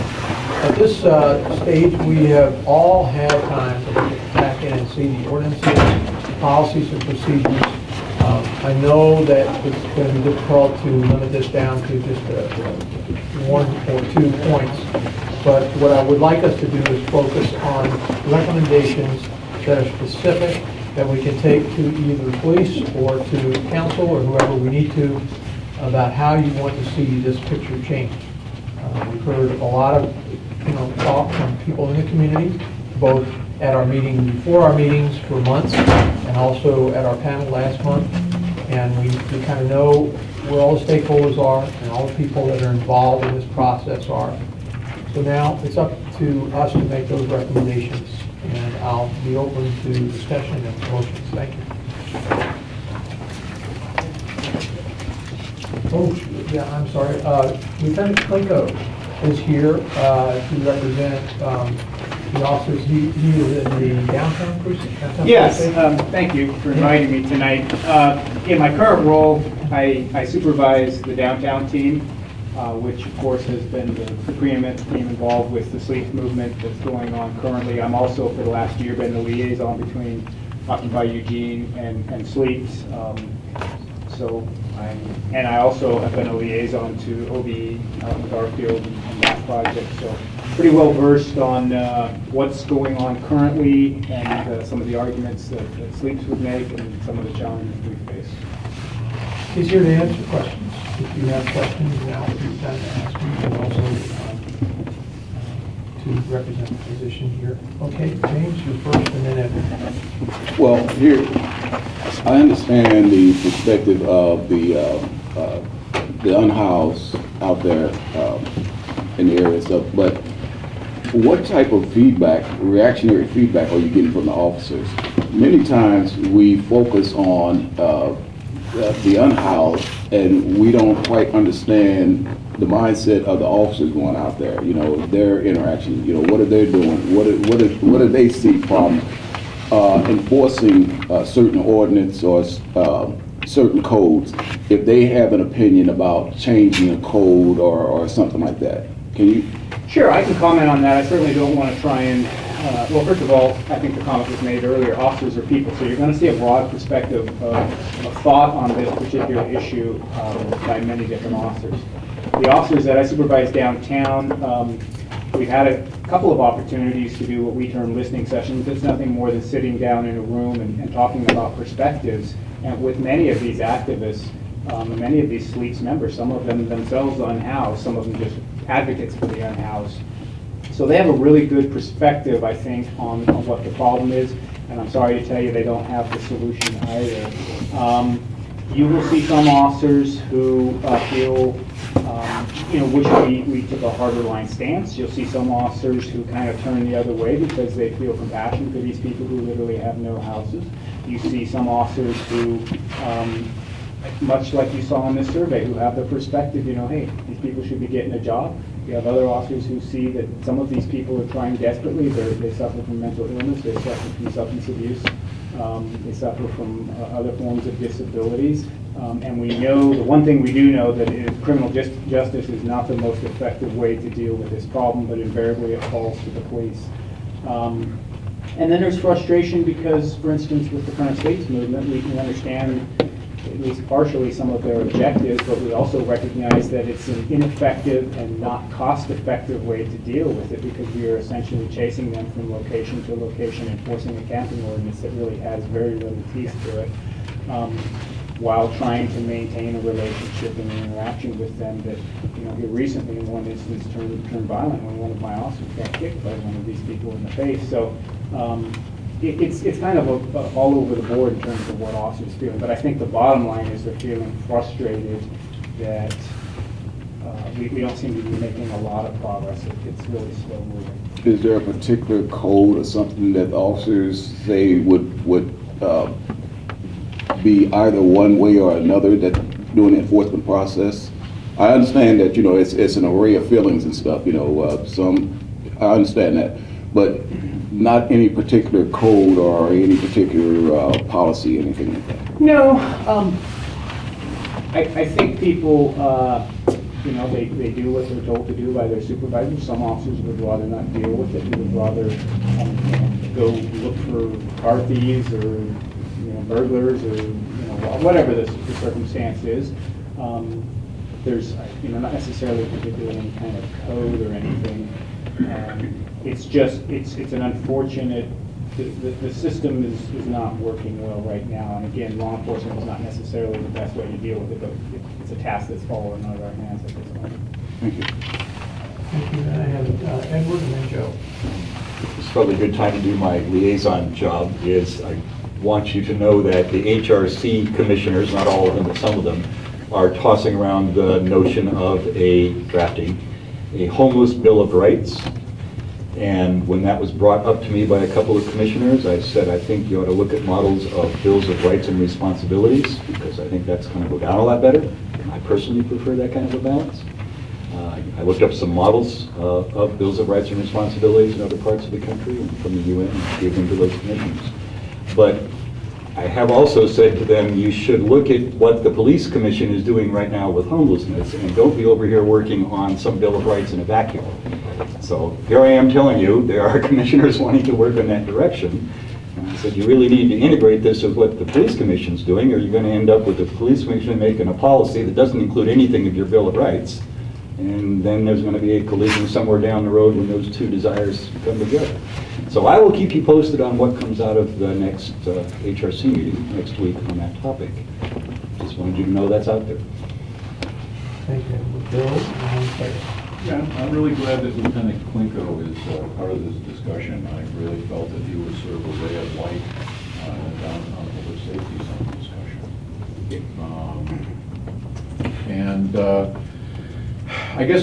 I guess my perspective on this is that the problem is simply not going to go away. That all the forces that are driving it are increasing the numbers of the unhoused. And so what we've been doing simply has not been solving the problem. So where do we go from here? I mean, we have this list of ordinances. I think, in other words, how to back up a little bit. Okay, in 1491, there was no property system on the entire Western Hemisphere. And then all of a sudden, the King of Spain owned everything. And then there were a couple other kings who said, no. We own a piece, and then we duked it out for 400 years to figure out who actually owned the piece. Now, all the property is owned. It's either public property or it's private property. And if it's public property, there's a camping violation. And if it's private property, it's criminal trespass. Okay? Where do these people sleep? So at some point, the system has to break, because you have to give them some place to exist, okay? Otherwise, we're just going to continue the same thing. So at a certain level, looking at this list of ordinances and the other such, you know, is useful, but as long as you have removed every possible space that they could exist, okay, and you maintain that situation, then there is no potential for change. And so I want to throw that out and say, I think we have to make a recommendation about how we find a place for these people to exist, because they just plain are not going to go away. Okay, and again, you know, we've allowed 50 minutes for this, so plenty of time for everybody to have an opinion. But we need to focus on specific. What are we going to recommend? Saying we don't like the way things are, that's a given for some people, and some people are happy with it. So let's just try to focus on what it is we want to see out of this process. Claire, you're next, and then Jeff. Well, I'm going to probably disappoint you, Bob. I feel, I mean, I might be preemptive here that other people do have some specific recommendations, but I think maybe it might be too early for this body to make specific policy recommendations on such a complex issue. And I'm encouraged by the idea that the Human Rights Commission is looking at a Bill of Rights and responsibilities. I think it's a very good combo. And perhaps that could provide a framework for us to bounce policy ideas off of rather than trying to pull them out. So that's just some perspective. I wanted to say, I would have said this at our last meeting if I'd been able to attend, you know, that these ordinances weren't created to punish homeless people. You know, they were created for legitimate public and private interests as, you know, our community developed, as Joe says. But because when people experience homelessness, they tend to bear an extra burden of being enforced against by some of these particular ordinances that come into effect in the public and private spheres. So, you know, until we have other options for folks, we're going to continue to have this conflict. I was going to take a moment of council privilege to ask Lieutenant Klinko something I've been curious about early on in the process when Sleeps was coming to the council and advocating to lift the camping ban. That was being considered. I thought I would support that at some point, but one of the things I heard from folks in the community who were very concerned about enforcement, and I never got a chance to ask an officer who's out on the street about enforcement. So I know it's hard for you to maybe respond to hypotheticals, but I'm just curious some of the challenges you might see around that kind of lifting of the sleeping in parks ban, where if we said, but you have to vacate the park by a certain time of day, and people would say to me, we don't have enough police in our neighborhood now to deal with our crime, and I could just imagine if you lift the camping ban, that person's going to stay in that park all day long and no officer would ever come to tell them to leave. So I don't know if you feel comfortable responding to that or not. Well, I can tell you that obviously as a councilor, you know, you represent a ward, and if you were to suggest a park in your particular ward, you would have some people who feel very strongly that that's not where they want that to be. Sure. Put it over in a different ward perhaps, but not in mine. I think it would be incredibly challenging to say, okay, you got to be up by 6 a.m. or you got to be up by 7 a.m. We know how hard it is for each of us to get up at 7 a.m. in a warm house when the coffee pot's kicked on, to expect a person who's been out in 32-degree weather and it's raining outside to get up and to pack all their gear. It's probably not realistic. Some people might be able to do it, but there would be a percentage, probably a sizable percentage, who would not be able to make any such deadline. And then would the responsibility fall to the police to come and to move these people along? Would it be parks employees who sometimes now find people camping in their parks and have unpleasant interactions with some of them? There are the issues of, do you supply bathrooms? Because not all parks now really have bathroom facilities. So there are a lot of challenges with that. If you're asking me, could the police take on that responsibility, given the numbers we're talking about, and because of ODOT and BLM moving some of, in excess of 200 people off the West Eugene wetlands because of cougar, this summer running people out of there that were camping up there. And frankly, at least anecdotally, because of the word that has circulated, I've run into people in town in the last couple of months who specifically said, we came here because we heard it was okay to camp. Now that's just some anecdotal evidence. It certainly isn't. I know there's the other side that would argue we don't have a higher percentage of homeless people than any other place. But there are a lot of unhoused people, and we're seeing them right now more than I think ever because of some of the circumstances that have come together. I think it would be very difficult to expect that, given the number of people, we could enforce, some kind of artificial time for which people have to be up. And then the other thing you would see, I think, which has been some of the complaint about limiting the hours of some of these rest stops, is you would have people lining up waiting to get in potentially, and that could create some problems as well. So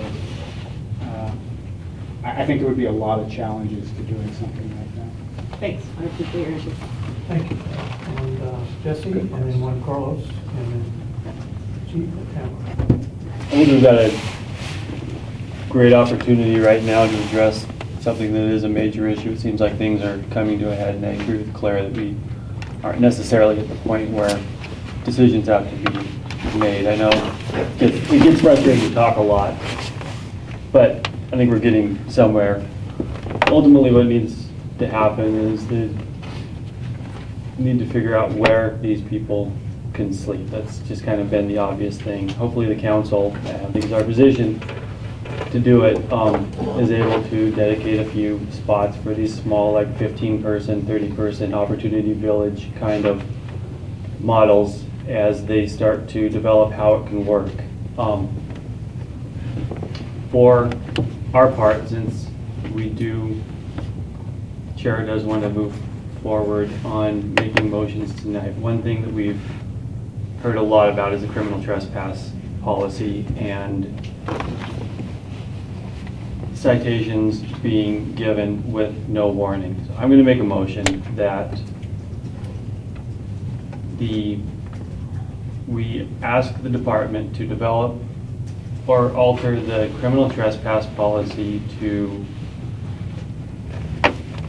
encourage officers to give a warning if there was no complaint for a particular trespasser.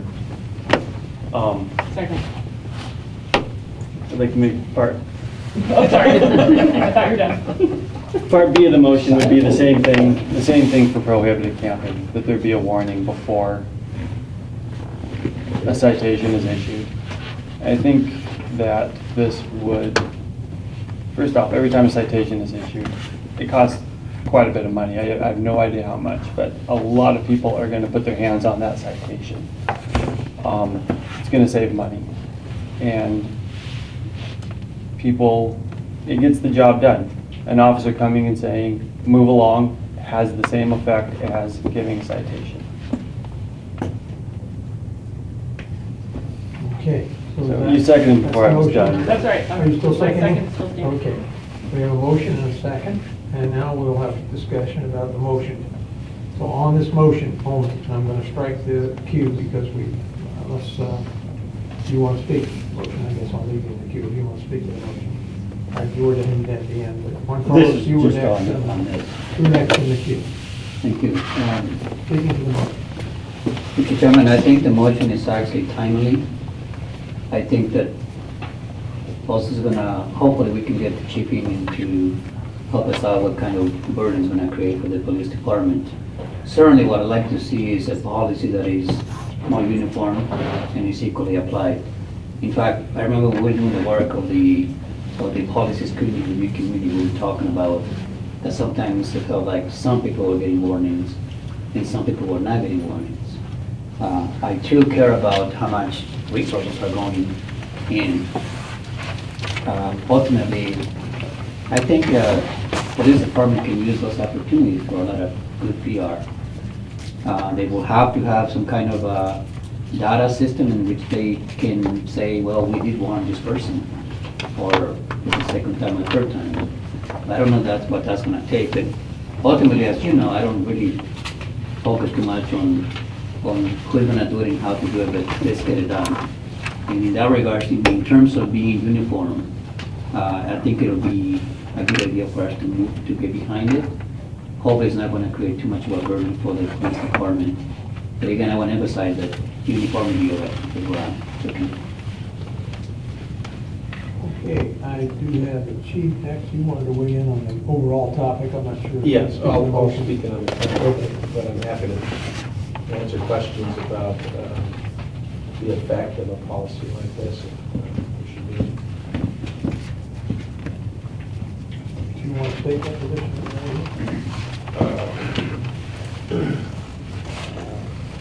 The police department's job isn't to manage homelessness. That's not what we do. The reason that I was grateful that the police commission decided to take up the question of police's interactions with homeless is because there's so much concern about it. And my interest was that we'd all learn more about the reasons why police intersect with homeless. And you really have to take out the experience with the sleeps demonstrations. Those are demonstrations, so that's sort of a different situation, different set of circumstances. But we have a downtown team, for instance, whose job it is to make downtown safer. There are people who are just dangerous because of their mental health condition or because of their addictions. They just behave in ways that are dangerous, and they're going to be the people who are trespassing that you're referring to. No number of warnings are going to be able to prevent them from continuing to trespass. So they've been arrested over and over. They know if those that have some control over their behavior know that trespassing is something they're not supposed to do. It's just a very difficult population to police. And when we talk about homelessness and police, some people tend to consider the entire population of homeless as sort of the same body of people. They're the people that have recently left their jobs, who find themselves living in a car or a travel trailer.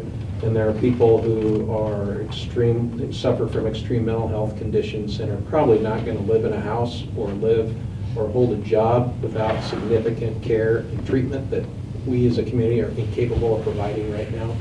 It's this really thin margin of people that we find ourselves interacting with all the time as police. And they're not necessarily committing felonies, but they are committing crimes that are upsetting. They'll enter restaurants and damage the restroom in ways that are criminal. They'll enter the restaurant and beg from people who are in there. They'll go into businesses and refuse to leave. I mean, there's all kinds of number of things. But the folks that we're dealing with are people who are either determined to engage in criminal behavior or because of their condition, they're really not making good decisions. And that's what happens. To limit, and so our officers, they're not hunting for people who are engaged in prohibited camping along the river, although I suspect that if the community had an appreciation for the health conditions of those camps, they'd want us to be a heck of a lot more proactive than we've been. And in the summertime, when the prevalence of those camps becomes less healthy and they are more populated, we are proactive because we know how dangerous they are and what the health conditions are there. So the purpose of police is to try to make the situation safer. Our officers downtown become frustrated, for instance, because problems occur in the Kesey Plaza, for instance. If we could stand there 24 hours a day, 7 days a week, those problems wouldn't happen, but we can't do that. So we have to come up with creative, environmental-based solutions that reduce the likelihood that people will urinate and defecate in the plaza when police aren't around, or so that people won't deal drugs there, so that people won't use drugs there. It's the intent of our officers is to try and make it safer, and that's what causes the intersection. So I wanted to share that. Hopefully it's helpful for the discussion. Thank you, perspective. As far as the queue goes, I'm going to try to keep this fair and go with people who haven't spoke once. Then we'll go to the second go round. So next is Pamela and George and Mike. So, what I don't know if it makes any difference, but I don't want to see happen is, so as part of the trespassing code, the property owner is required to post their property. We've talked about that in this group before. And we've heard people come in and say, well, I didn't see a sign, but I was given a citation. But then we've had other folks say, no, there's a sign in that location. They just did, maybe it wasn't right where they were standing, but it was along the wall that they were, sleeping against or whatever. So my concern is that whether it's a citation or a warning, I wonder if what won't happen is having someone that is in a certain place, they receive a warning, they just move down to the next one down the street. Then they just move to the next one down the street. How many times is the warning for that particular spot only, and then they can go to the other 2,000 spots around town and get 2,000 warnings before they actually receive a citation? Does it matter? Should they get a citation there anyway? Those are the questions I sort of have about that, and I was wondering if they did a chief or. Well, that's a very valid question. I can tell you, you're right, property must be posted if we're going to enforce trespassing based on our trespass letter program. Or it will be a responsible party for the property who will summon the police. And then even then, most instances, the officer solicits cooperation from the suspect, and if they leave, it's resolved. There are some rare instances where the responsible party is adamant they want prosecution, but I would say the vast majority of my experience has been 90+% of the time, they just want the people to leave and to know that, no, you cannot return back there. And so a lot of warnings are given. But you're right, if you warn somebody and then they move on to the next spot, well, do you warn them again, or does that warning suffice? And we do have a way of recording that. It's called a field interview card. We record their name and the time and the location and the fact that they were warned regarding trespassing. And it is, many times, especially in the downtown core, the same people over and over and over again. And there is a point in time when the warnings don't work. So does it make a difference whether it's a warning or a citation? Sometimes citations don't work. To be honest, the chief, I think, stated it very eloquently. A lot of these people don't care. They've been in and out of the jail literally hundreds of times, and they just don't care. So warnings really have no impact. Sometimes a trip to jail has very little impact. It's just a product of the circumstance of the way their life is going. Thanks. Okay, next I have George. So as a police commission and the interaction with the police department, I'm going to speak a little bit of, I think unless you're dealing with the homeless and the problem, the police commission would be arrogant to tell the policemen how to do their job. I speak with a little bit of authority because I have a certain piece of property that 20, 25 times I've called the police department and tell them there's somebody trespassing. Yes, I have a trespassing letter on file. It's very well posted. And they say, do you want to arrest the person? And I said, use your best judgment. Now, when I used to go up, I one time went up to somebody and asked them to move, and they ignored me, and I beat my horn and they hit my car. That person got a citation. They're very aggressive.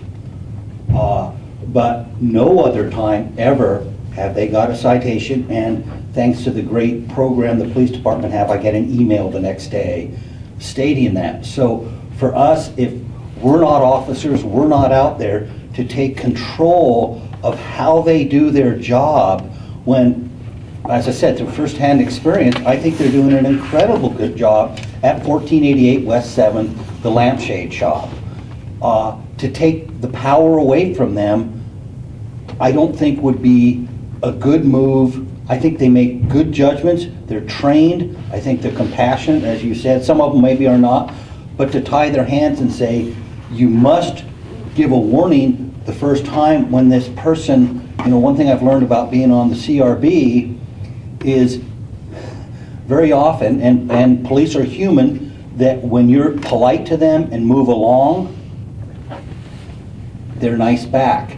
If you get arrogant and confrontive, very often they reflect the citizens' response. They'll get, they start getting tougher. So to have a policy that said you must give a warning when at their better judgment they should do something a little different, as I said, I think it would damage the relationships between the police department and this commission, because they're trained professionals. In my ride-along, we went in front of Whitebird, which is a very, very large problem, and Bo was really polite to these people. You can't be here.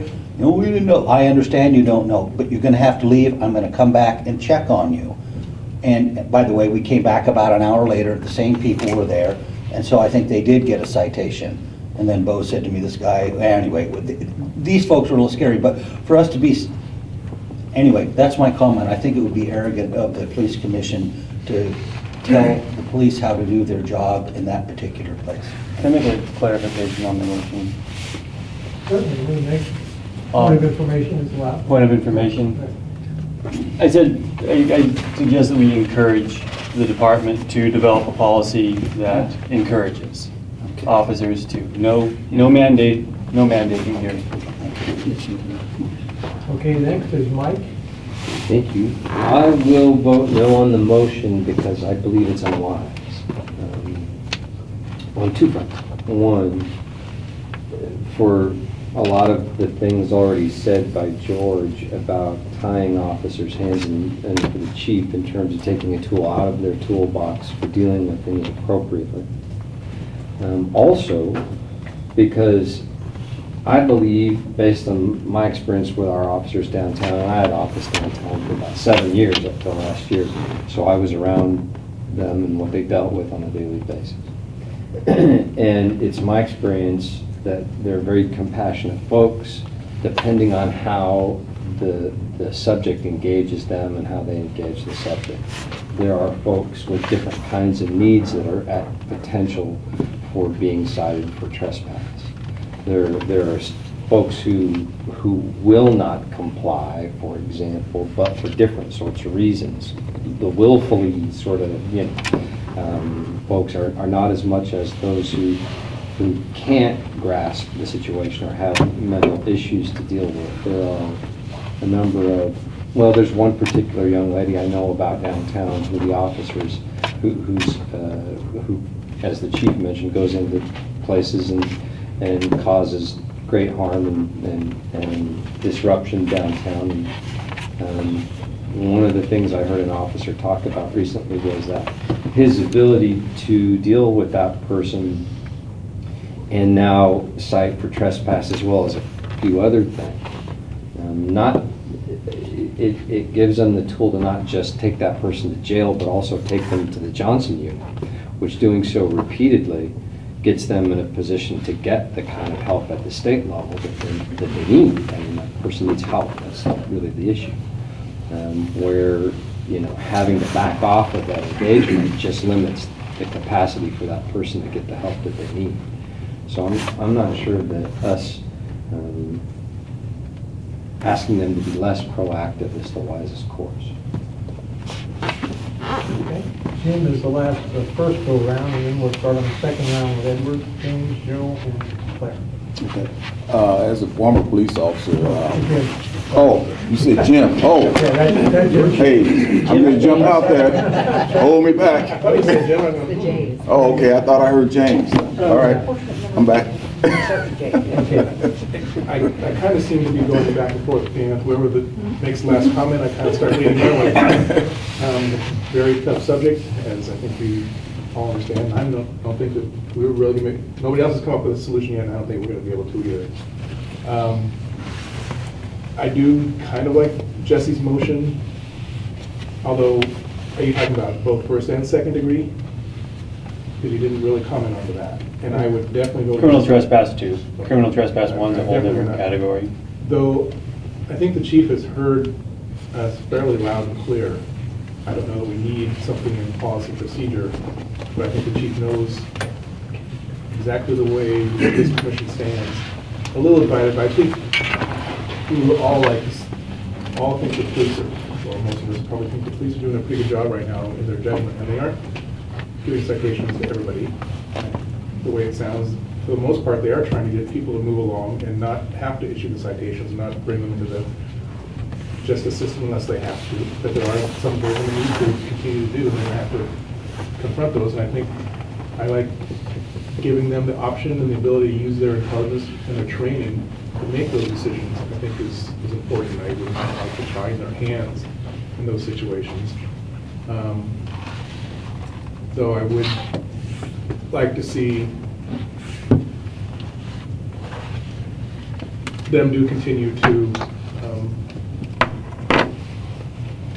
maybe, I don't know if this kindness is the word, but to treat them mostly as they are.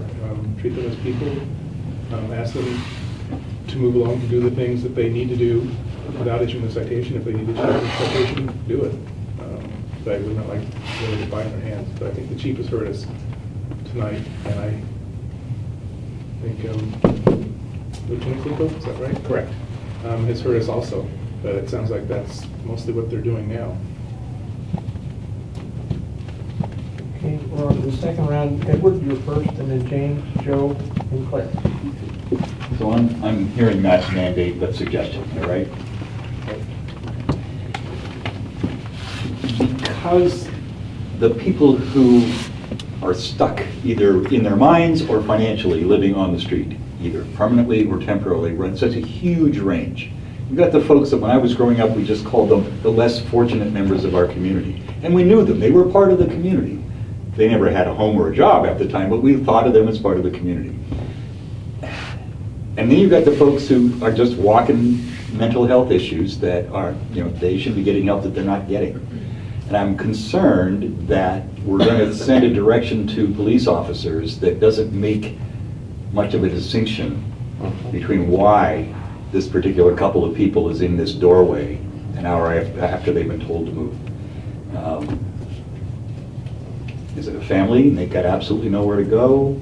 That's one solution you're going to have to deal with. Is that the same person you told 22 times not to be in that doorway just this week alone? That's something else entirely.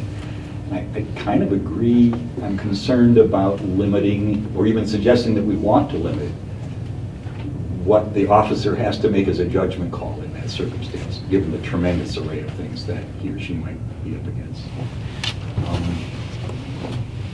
But let's talk about money. You said one of your concerns is that a citation costs money. I don't know what that figure is as an average. Does anyone? Trespassing citation?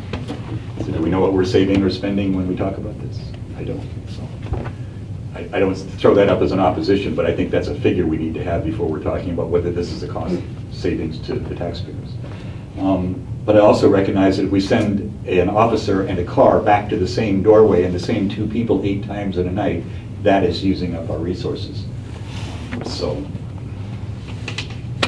I don't know. I don't know the answer, but I'm concerned about restricting the ability to deal with really different circumstances.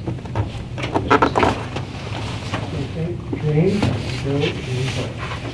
Okay, I'm up now. James, right? Okay. No, I'm fine. Yeah, well, I understand that there's a lot of compassion and a lot of passion surrounding the unhoused. I, at one point in my life, was unhoused too, so I know about the experience. I'm also a former police officer, and as a police officer, when I was on patrol, it was at my discretion whether, whatever the crime may be, if it was a lesser offense or something like that, I could tell somebody, hey, look, you're violating this, I need you to move on. I didn't need a written document to tell me that. I had that authority that was vested in me as a law enforcement person. I believe that police officers and EPD feel the same way. I think they give out fair warnings and things like that. I don't think any police officer want to be tied up doing paperwork all night long and stuff, because there comes a point where you have a lot of paperwork that's associated with that too, especially with an arrest. So I don't think that that is a issue. I think it's something that they already do, and that they have been doing for some time. So I can't see, and I don't see the need to create more regulations and stuff. We already got enough of that, and they've got, as we shift through the tons and tons that's already there. And again, I too feel the same way. I don't want to tell the officer out there on the street how to conduct his business because it's his life or her life that's on the line. And then I sit back and something go wrong and stuff, and they're following our recommendation and something go bad. So I can't honestly support this recommendation because I don't think there's a need for it. Okay, we got Joe. Okay, we have several issues here. I mean, I will vote in favor of this because I think it's important. There's been a number of things that have been brought up. The whole question of telling people to move along.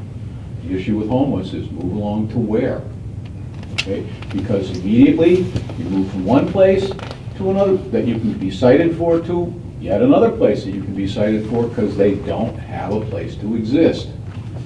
So one of the things that was brought up earlier in this discussion was the officer who was kicked in the head.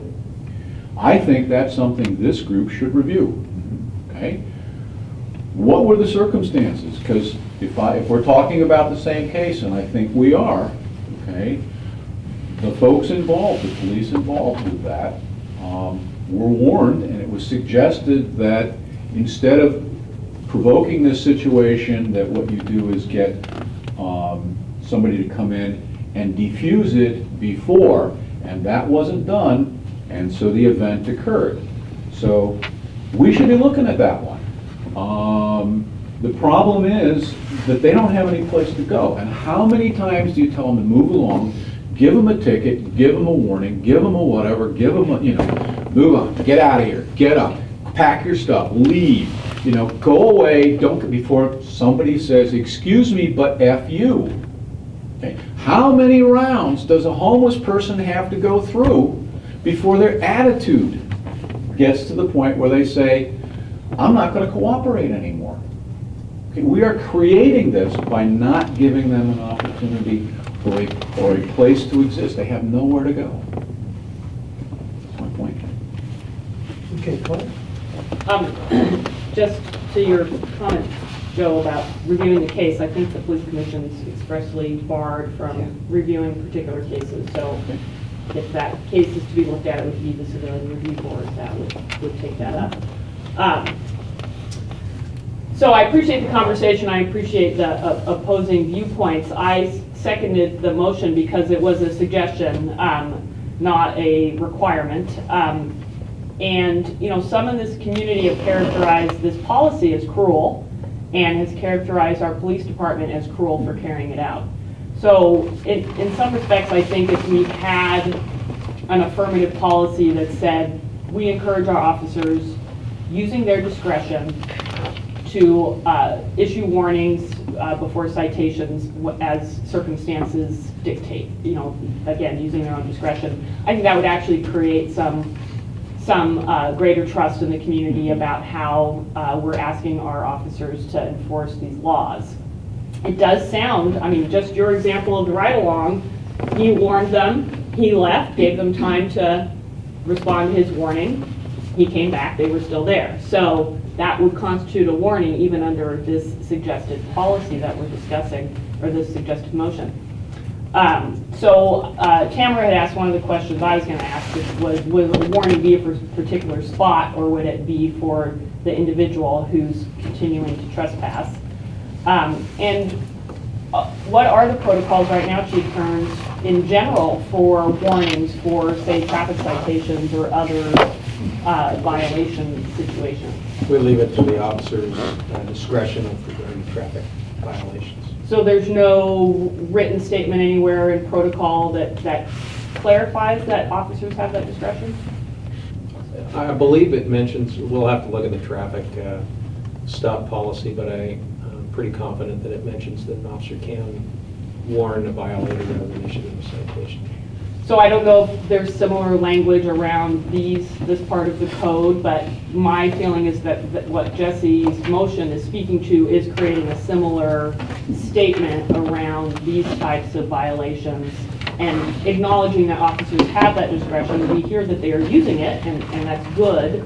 And I think being able to respond to the public and say, we do give our officers the discretion to issue warnings when the circumstances, when they evaluate circumstances as being the best response. Well, I think that would be a positive response for this department to have to the community. Okay, George was the last one. Yeah, I kind of think we go around. I think 19 out of 20 examples that I gave at 1488 West 7th, the policeman has given warning and only with the violent indication. So I'm kind of wondering, I mean, it sounds great, but is it a problem right now? And I consider the possibility that it's really not a problem, that the officer's discretion is at least from my experience, and I think I have more experience than anyone in here, calling the police for, trespassers, that they are being very considerate with Bo and with at least 19 ones, move along. And by the way, I do acknowledge, Joe, move along to where, and that is a whole nother subject that, if I were king for a day, I would have an incredible place for them to be at. I mean, that's a very, very valid point, and I want to acknowledge that I hear you.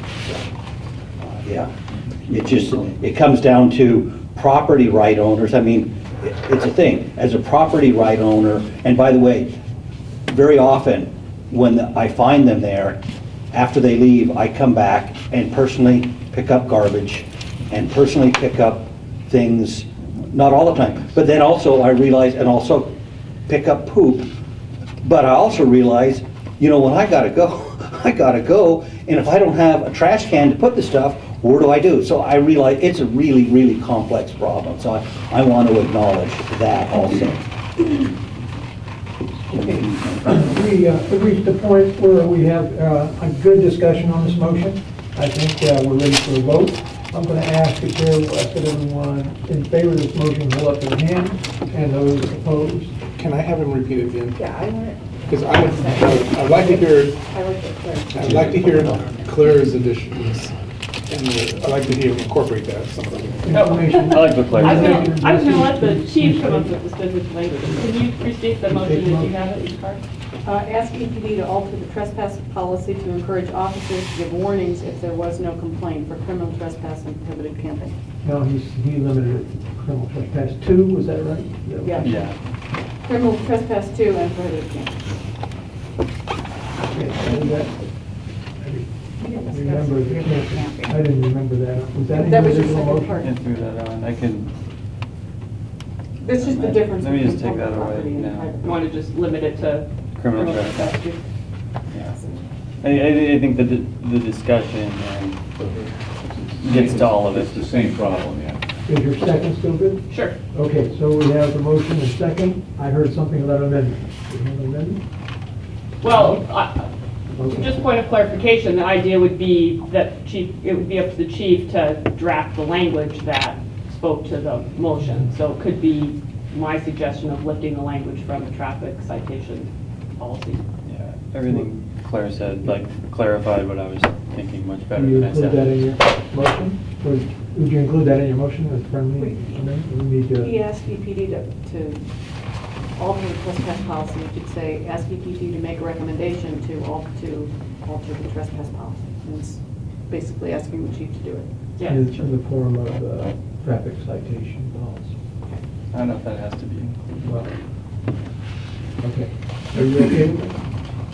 All right, so for Carter to be able to record who voted for, all those in favor of the motion as stated, please raise your hand.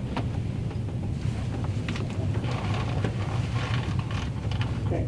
All opposed, raise your hand. Motion passed.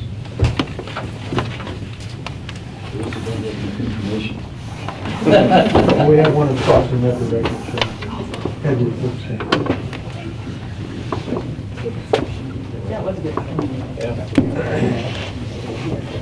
Okay, so we're back to, we'll have about 10 minutes left in the program here for addressing the other issues and policy, procedures, and codes. And so we've got Kim first. I have a question about camping in city park. So I know that the code says camping in overnight city parks is illegal. Are there situations, though, because I seem to recall, like Alton Baker Park, where there's a camper that's been parked there before, that may be the case at other parks. Are there exceptions when folks are camped there as part of the program that's run by St. Vincent de Paul? I am not aware of any city park per se where people are allowed to camp. Now, there may be instances where the parks director affords an opportunity for a Boy Scout troop or something like that. I know they do that sometimes at Alton Baker Park to spend the night. But in terms of the St. Vincent de Paul program, I'm not aware of anywhere where that's allowed in the city park. Churches, certain businesses, industrial parts of town, parking lots, but are you aware? Yeah, there's a couple of parking lots where it's allowed in the same They're in fashion. a parking lot. Yeah, Yeah. right, have a park is what I was Yeah, thinking. in the parking lot, not in the. Right, in the parking lot of the park. So those, It's part of the park. I know Alton Baker in the parking lot, there is some campers over there. and they're part of the St. Vincent de Paul program. Correct. So I guess what I was thinking in asking that question was, if we're allowing private property owners to have, folks camp on their properties as part of that program. It's got requirements about restrooms and garbage disposal and things like that. I guess my question is, why would we not take advantage of that at all of our public parks? Because the one thing is, especially when the St. Vincent de Paul program, in my opinion, is very well run. It's got restrictions on it. They monitor it. I know it costs money, but it seems like that's an obvious expansion of, we heard Dan Bryant last meeting talk about, gosh, I wish there were more folks, we need more spots. There certainly could be more folks that could camp in those kinds of situations if more property owners would let them. My question is, why aren't the city parks being used that way? Why don't we have someone at every city park under the car camping program that St. Vincent de Paul runs? Because that can provide an advantage as well. That provides at least a presence at the park. And those folks are screened. I think that when there's problems, St. Vincent de Paul addresses that. They have to comply with the program in order to remain at that location. It seems like it would help with some of our problems we've had at parks, not necessarily be a negative. So I don't understand that. I guess I'm asking the city councilors. Okay, I have Edward and Mike. I'll yield to council to answer the question. All right, Mike, you're up. We pay St. Vincent de Paul to administer that, and it's budgetary predominantly. There are also issues about appropriate location when it comes to public parks, and those that have been chosen for the sake of the neighbors accepting that or not. Those are some of the reasons I would think that council voted on that in the past. I would say, however, that we've expanded a couple of times this year the opportunities for camping on private property, and widening that, especially for car camping from 3 to 6, and from looking for more opportunities there. My personal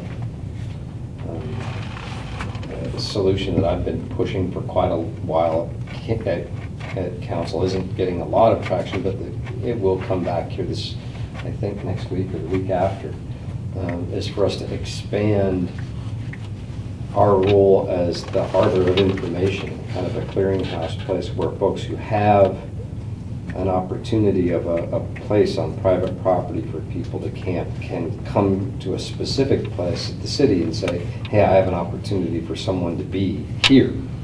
And then that serve as a central registry for folks to go to that can ask, where can I go? Where is there a place for me? So I'm hoping that we expand on that as a way to address this too. Thank you. I have Edward and then myself. In San Francisco back in the late 90s, those of you who don't know that San Francisco is a Greyhound therapy destination for many cities who simply pack up their crazy and homeless, give them a bus ticket one way to San Francisco or Berkeley, and have done that for decades, which makes the homeless mental health problem in San Francisco a really big one. I worked in the Tenderloin for a number of years with a lot of that population and also with homeless veterans. And at one point, the weather suddenly changed in San Francisco and they were dying of exposure outdoors in the winter in big numbers for the first time. And no one had an Egan Warman Center model down there. So they basically opened the rec centers in the parks as emergency shelters, starting with homeless families and then just anybody. And that lasted about 3 weeks until the regular users of the parks and the recreation centers basically marched on City Hall and said, you got to get these people out of here. The parks are for everybody, not just for them. I thought that was a little cold-hearted because these people are going to freeze outside. Now, that city could wave a magic wand, use its credit, and build a 300-bed homeless shelter for families and children and transgendered and senior and disabled. I was assistant project manager for that. It was a huge Egan Warming Center. It was not a long-term solution. The next winter, you've got the same problem, but that shelter wasn't built to last through the year. It was only built to last through the winter. So those people were back out looking at the parks again. And that raised a big problem is, who are the parks for? Well, in part, they're for our homeless citizens. They're citizens too. But they also have to be for other people to be able to use them, and sometimes those uses aren't necessarily compatible. I'm concerned, now I forgot where I'm going with it, actually. Someone help me out with this? Where was I? In LA. Campers in the park. Thank you. Campers in the park. Nope, lost the train of thought, sorry. We'll come back to you. Thank you. Edward, no problem. So my, I know, I learned not to be embarrassed about losing it at my age. well, if you think of it, we'll come back. Thank you.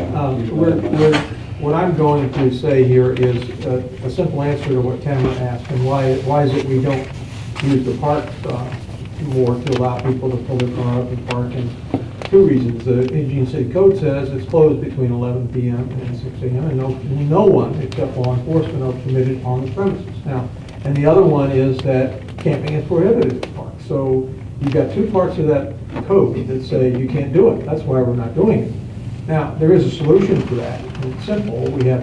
This body can request that City Council alter the city code so that it's allowed, that the parks are allowed to be open for camping overnight.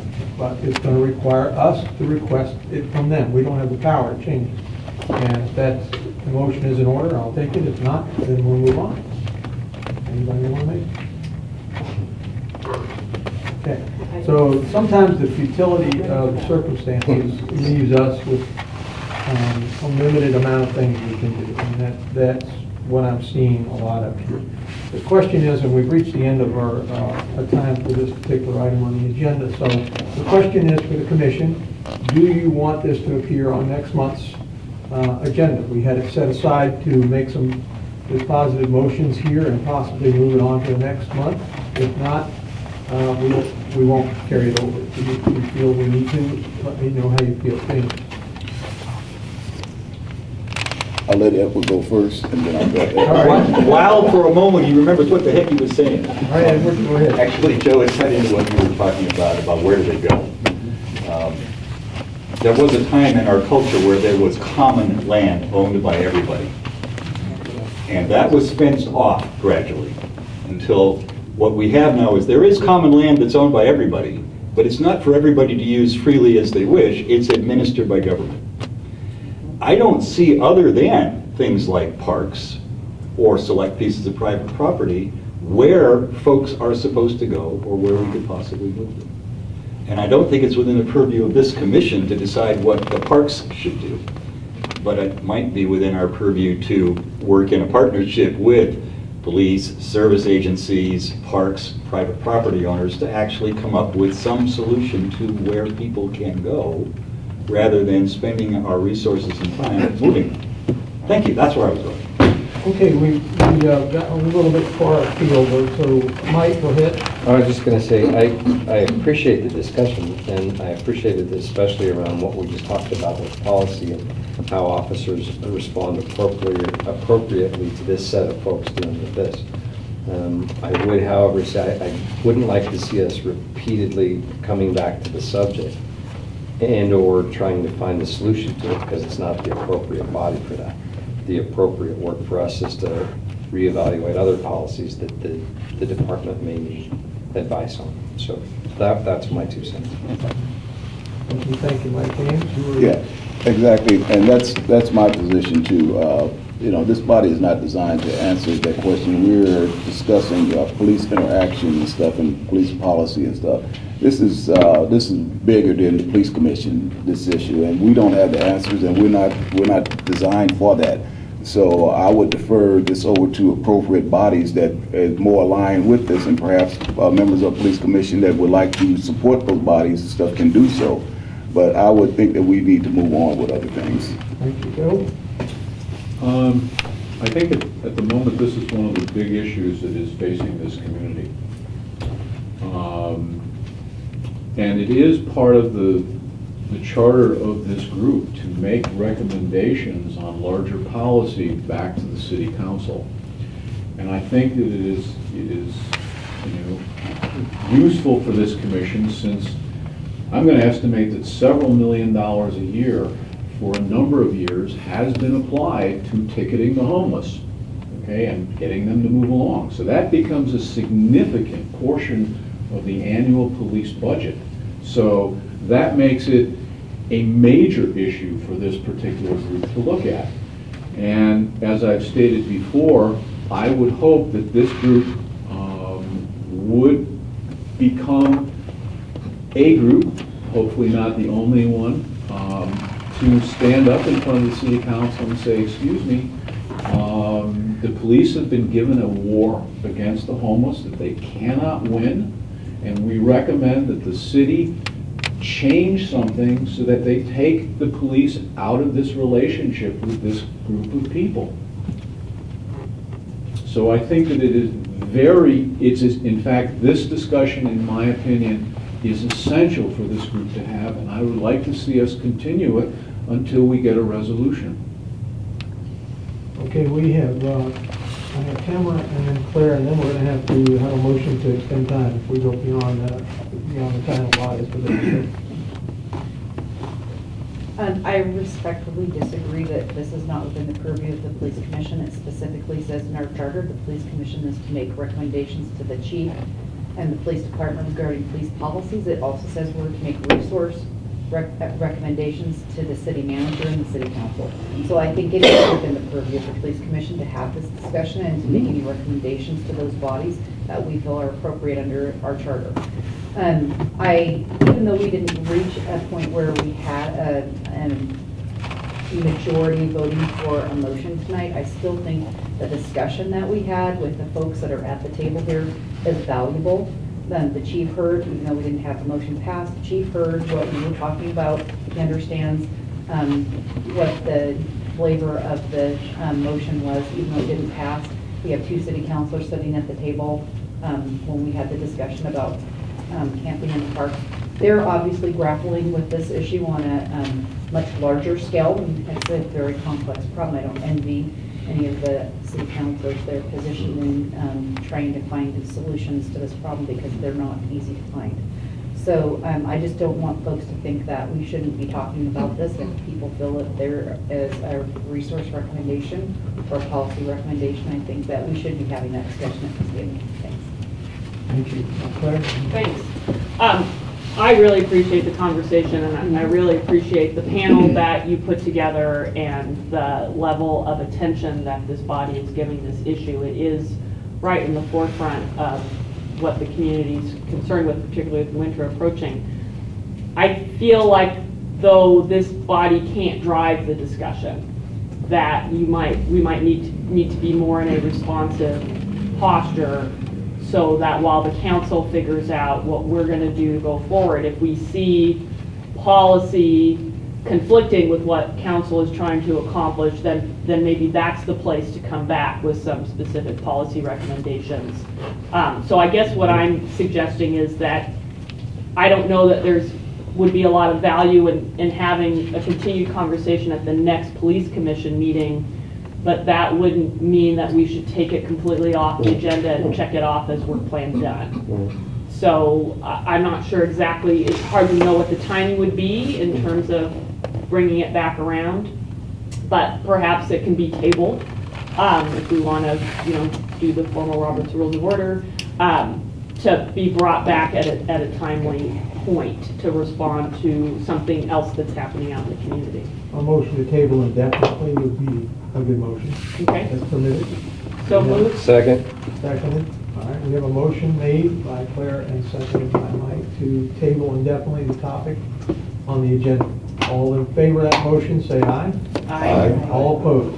Aye. Motion carries.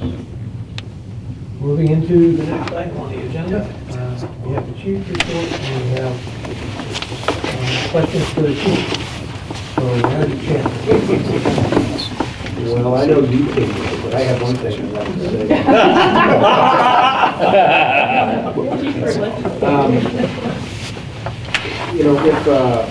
If the city decided to create a greenway where anyone who's homeless could live, it would work except for the people that would behave in a way that necessitated a police response. Those are the people that we're talking about, that our police officers interact with. It's those people that in any setting, until they're treated or cared for or held accountable for those that are detained and engaged in criminal conduct, those are the people that I'm talking about. And what really is needed is greater criminal justice capacity, which includes incarceration and treatment and life skills and all of that, and it's one of the reasons that the conversation is difficult is because the people who could live safely in the Greenway are lumped together with those that necessitate a police response every day. And it's not the same population. I wanted to share that. I can give the report, but I think I'm just answering questions. But I'm happy to do whatever.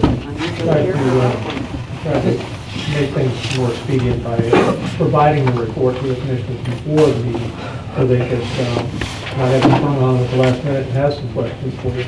So hopefully they have some questions here that are relevant to the topic. Anybody would like to go first?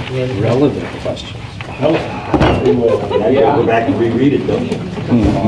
A couple things. I'd like to hear a little more detail on, it looks like there's a lot of new hirings that are going on. Positions look like they were filled. Maybe a little more detail on who some of the people are and some of their background. We're constantly hiring to keep up with the vacancies in our sworn ranks and at the 911 center. So first line police officers and communication specialists, we're always hiring there. I think the day will come sometime in the next 5 years where we don't have to do that, but we've had so many retirements and we continue to that'll always be something we do.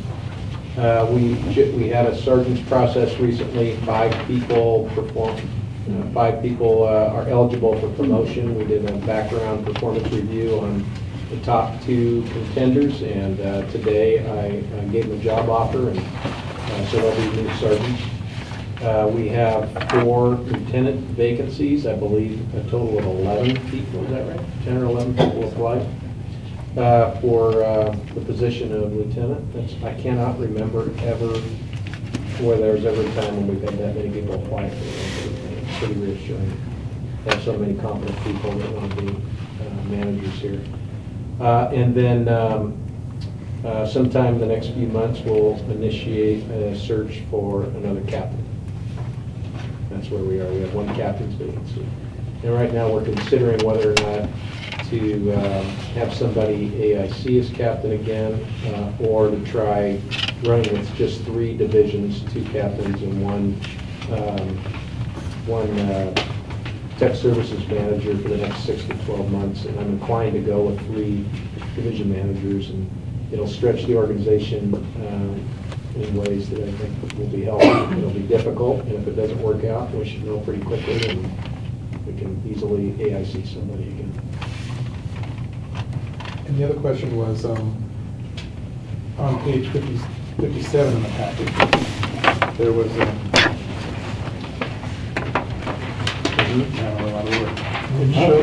showed, here it is. On beat 4, it looks like there's a lot of burglaries in one pretty central area. You know, off of Bailey Hill and. Read the last deal. Is there? Yeah, beat 4 occasionally, just like the south part of beat 3 will occasionally get concentration of burglaries and car clouds. There's some high-density residential areas there, so that's not unusual for somebody to go through a parking lot and break into cars or steal cars or break into apartments. But you don't have any idea who? I don't know. I don't know what the intelligence is on that. Okay. That was good for me. Thanks. Good. Cameron, and then myself. Anybody else? Just 2 questions, Chief. Mhm. So, on the slide that compares total calls for service, it's page 52. Total calls for service from January 2012 to August 2012, the same period in 2013. The calls for service are significantly up. And yet, on some of the detail on some of the crime pages for property crime and some of the other crimes, it seems like they're down. Do you know what accounts for the significant rise year over year in the calls for service? Well, you can see that there's about a 20% increase in the number of traffic stops. That's a call. That's considered a call that goes into the total. Our traffic enforcement unit is focusing on crash reduction. We ask them to identify the places where crashes are highest and invest more time there, and that's driven some of that. Person stops and traffic stops go up because of our data-led policing efforts, and we have some pretty energetic people. We also have animal welfare officers, so that's a new category of calls for service that we didn't used to have. And then there's just a higher workload. For some reason, we're getting more calls. And what you see in the weekly crime maps is just 3 types of property crime, not all the other neighborhood disputes and quality of life crimes that we're sent to. Another graph that I'll include next month is one that shows an increase in the occurrence of unlawful possession of weapons, guns and knives and those kinds of things. We're seeing more and more of those this year. And then my last question is, if someone were to have the appropriate shoes, are they allowed to do a ride along with the party patrol? Yeah, we can arrange that. And, you know, this whole, you just about have to see how officers work with homeless to really appreciate what it's like. And I know you're all very busy people. I can't imagine all the different things you're trying to fit into your lives, but it is pretty enlightening. You know, I learn something still every time I go out with our officers, and I really encourage it. It's eye-opening. It's an affordable thing for us to do. It's 4 hours out of your life, but pretty enlightening. Thank you. And myself, Nick Hughes, and then with me, George, and then James. So I'm questioning, my plug usually is, and everybody knows this, about crimereports.com. It's free, and you can set it up so that it sends you alerts in your neighborhood, and you can find out what's going on, keep up with the trends in your neighborhood, so you can know what to be watching. I think it's everybody's responsibility. That's just my feeling, that you should know what your neighborhood is experiencing, so it helps everybody else, all your neighbors. My problem is that I found out recently, and I don't know why I never noticed this before, but burglaries are not getting reported. Every other crime is in there, and so I take on myself to write crimereports.com and say, why are we not getting burglary reports?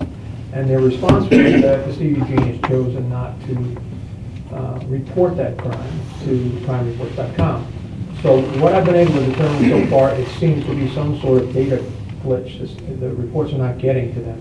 It's not an intentional thing by the city in any means. So I'm just wondering how, if it's possible, somebody could look into fixing it. Okay, yeah. Yeah, it's important. Those are one of the major crimes in the neighborhood. We'd like to know. Okay. Also, crime analysis is going to develop, and has developed a monthly report on unruly gatherings. So and it's intended for the city council. City council passes the social host ordinance. We want to be able to provide them with data that shows the trend. It's possible to prove causal relationship between the ordinance and the downward trend in unruly gatherings, but there appears to be one. And when we did the welcome neighborhood walk around, the students believe that the consequences of an unruly gathering are the extreme. We're far greater than what they really are. That's salesmanship. That's leverage policing. Yeah. Okay, Edward, and that? Now, you'll be relieved to know I wrote down what I'm going to say. I know that in some cities, calls for service go up as trust in a police department goes up.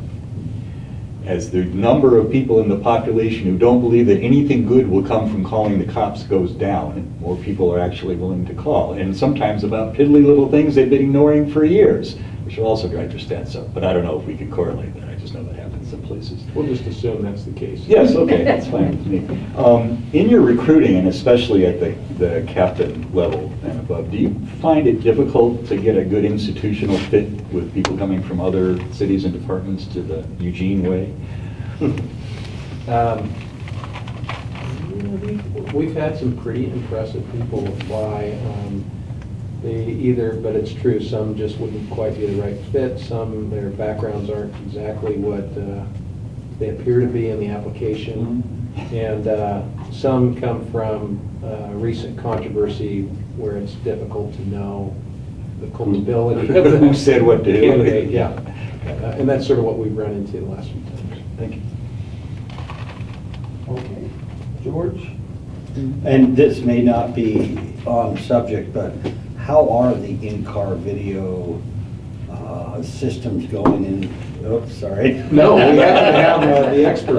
In-car videos, and I'm a real gadget guy. Anything I can help with to do that. But I'm just wondering how they're coming, and if there's any talk about having I'll call them the lapel or the front worn camera coming in, which I just, from what I've read, is an incredible. So you'd be happy to see the very top thing I wrote was ICD body cams. My downtown team all has body cameras.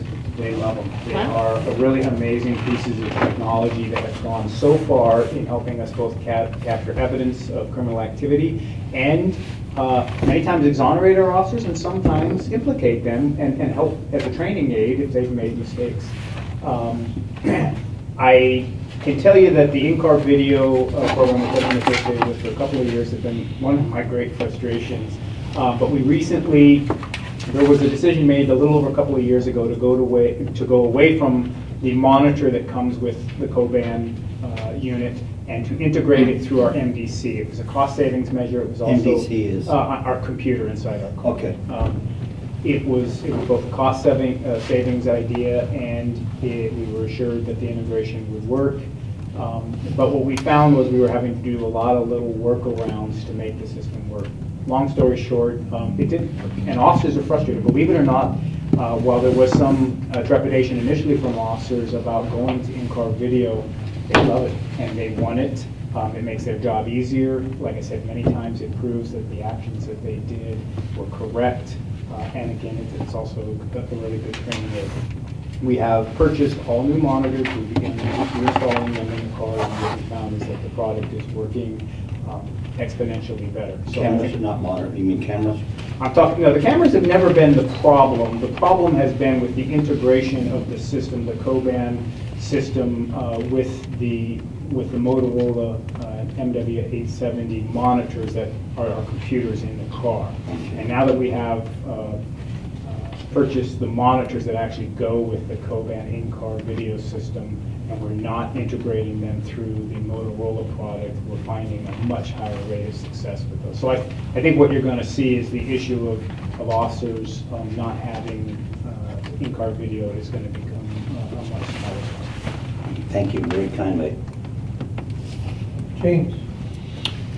Looking through the packet here again and seeing the three policies in on racial profiling and stuff from the various other police departments and stuff. Two questions. I don't recall seeing EPD has a policy on racial profiling. No. The STOPS policy covers some expectations around profiling. Okay. So with you taking the time to pull these three, is there or is there a suggestion that EPD is looking to kind of expand on their policy on racial profiling? Or? Yeah, I'm glad you brought that up. I meant to comment on it.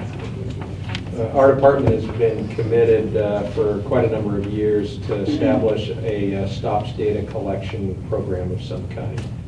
I'd rather not have a program known as a racial profiling data collection. It sort of assumes that there's assumes the worst, and instead we really want to know what's the nature of the stops that we conduct and what's the demographic of the people we contact, nature of what occurs after the stop is made, and so on. So when we bought SunGuard, we bought a system that has a module that easily enables us to have a program, stops data collection program. So phase one of this will take about 1.5 years or 2 years to implement because it's so hard to do this right. And so I wanted to do it, I'd rather do it carefully and approach it cautiously. Initially, I'm going to invite a number of people to be members of a committee, community members and our department members, who will help to design the program, the data points and the circumstances in which data will be collected. And we don't really have a lot of options because the software is what it is. And then I'll ask the police commission probably to begin its work in January to develop a policy for the program. We'll know what circumstances data will be required to be collected, and we'll know what data points we'll want to try to collect. And then the police commission will prepare a recommended policy for us. I'll work with EPDA, the police union, to finalize the policy, and then we'll start a pilot project in July. Get a number of officers to participate in the pilot project, and before we go into the project, we'll know what the evaluation of the data will be like, what the reporting will be like. And so we'll have a year of the experience of the data points, the stops, the analysis, and the reporting in this committee and the police commission and our officers thinking through what's working and what's not working. We'll finalize the new policy. We'll have an interim policy for a year. We'll finalize that, and then we'll roll the whole thing out to the whole department. Okay. Well, I appreciate you said that racial profile would not be the topic of it. I was looking at the second one. It says professional traffic stops and citizen contact and stuff. You know, it seems that language is a little bit more appropriate and stuff. But what's really important is what's contained, the content of the actual policies and stuff. And they've got some pretty good stuff here.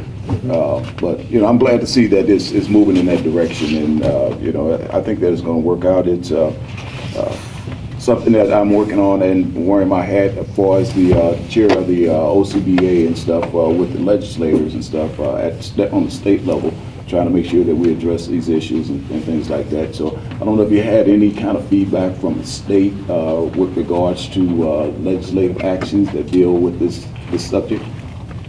There was a bill proposed in this last legislative session that would have set out some standards for data collection.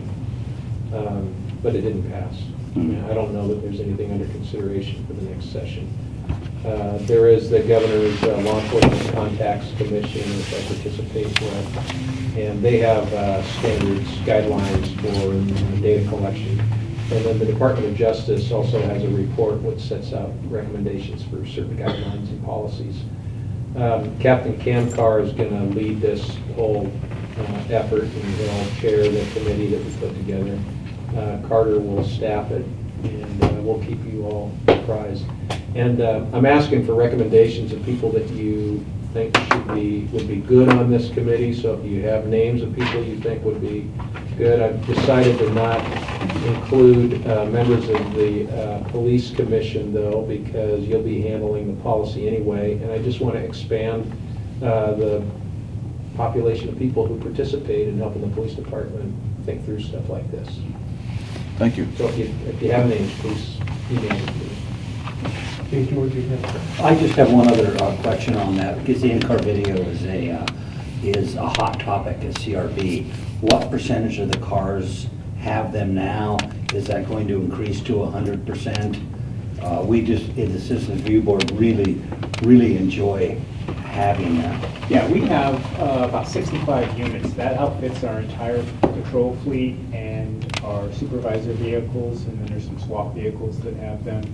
So the entire fleet is outfitted with them. The percentage of those that were operating embarrassingly got down to under 50% for a period of time, but we're 80-85% operational at this point. Thank you. To some extent, the shops who does a lot of our installation, we also have ordered a number of new vehicles, and they're having to outfit those, and there is a finite amount of work product that those folks can turn out. And how dependable are these new ones? We have been having great success. The amount of complaints that officers have been reporting with the new systems. I mean, there's always going to be minor technical glitches and things that need to be modified, but much higher level of success now that we've gone back to having this primary monitor for the Covan system. Thank you kindly. Okay, so we've reached the time for commissioner comments. I need to note, and James, you kind of stole my next item on the agenda, which was to talk about next month's meeting and prepare you for the fact that we will be, racial profiling will take over as our community issue. This is that we will parallel what the police department has their work that they have to do, we will do our work, and then we will combine at the end of our next 3-month segment. Hopefully we come up with policies that we need that you're concerned about. So be prepared for that. These were included, thanks to Carter, in the packet this time. Please look at it again. Take a good look at them. Some of them, as James said, were very good. Well done. Obviously, a lot of thought went into this, so I don't know what models we'll end up using, but let's all think about how we want to word this and make it work. So we'll go around the table. Who would like to start? Since we want to start over here with Edward. I'd like to see how it's done first. Okay. Put the new guy on the spot. I'll go ahead and start so he can go last. Okay. Good discussion here tonight. And definitely our vote on homeless issue definitely shows how divided we are and how, which is pretty much how divided the city is and how difficult the issue is.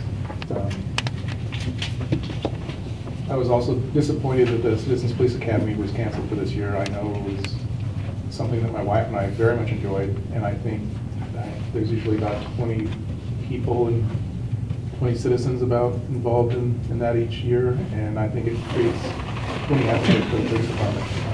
I think having the opportunity to see what the officers go through and hear the stories from them in person, being able to talk to them, handle some of the equipment they use, see some of the in-car video that's shot shows just really how difficult their jobs are and how dangerous some of the situations they get involved in really are, and actually being able to explain some of the they allow us to participate in.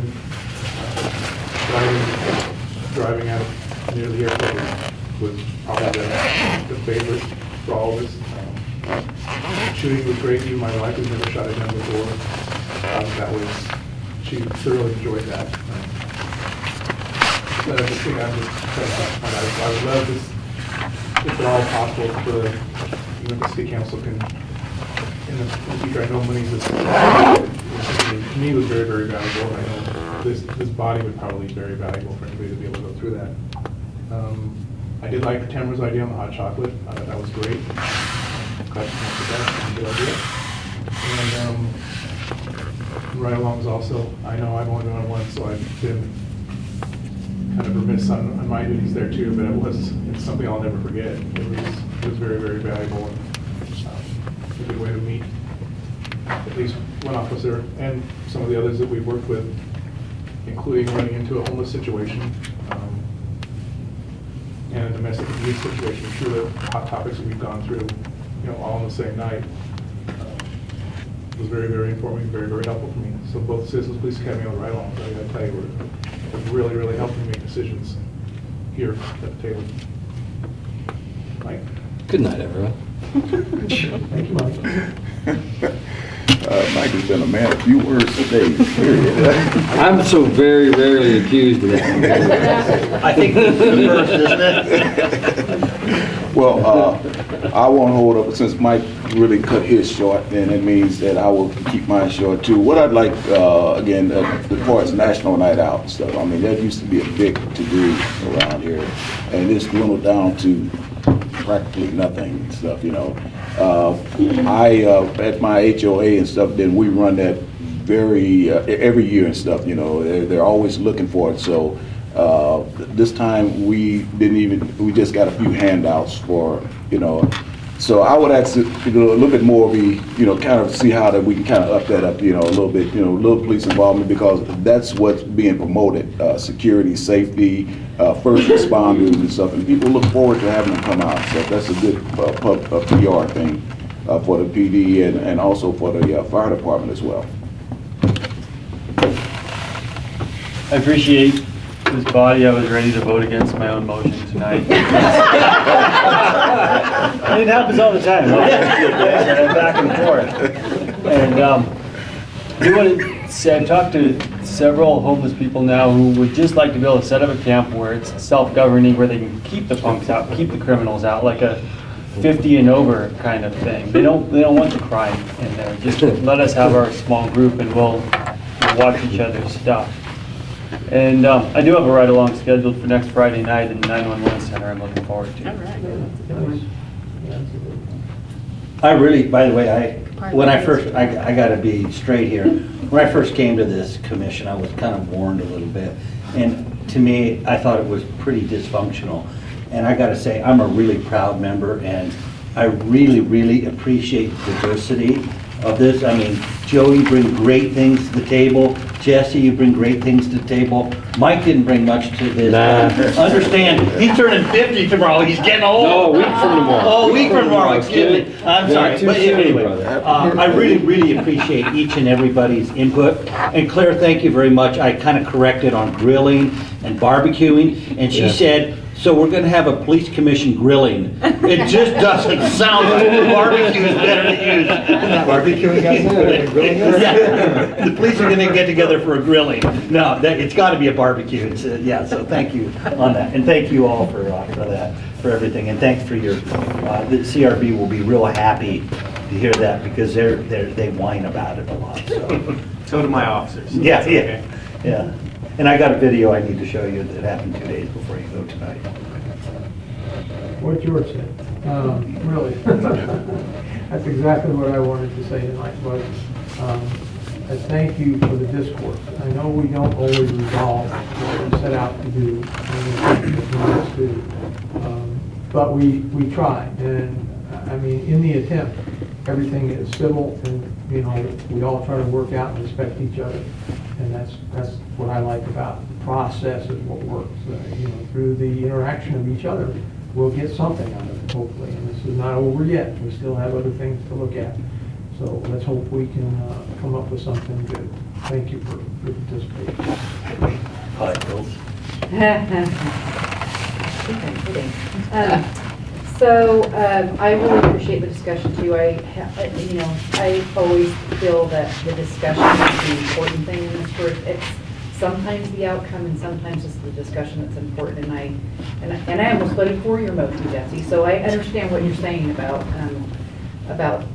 points of view and having an open mind and being able to listen and not have an entrenched position on everything. I think that's really important. I'm serious about the hot chocolate, so see if we can make that happen. A couple things. People have been talking about the quality of the discussion, and my opinion is that the difference between the last two meetings and the previous year is night and day. That we are having a much higher quality of discussion on these particular issues than we had in the past. So I'm really very pleased with that. One of the things I'd like to say is, sometimes it's hard because you focus in on sort of negative events, and so something that doesn't get heard or acknowledged is that, in my opinion, the performance of this police department is really exemplary. And we have the issue for me is that I believe our department has been put into a very bad relationship to a problem they do not have the ability to solve.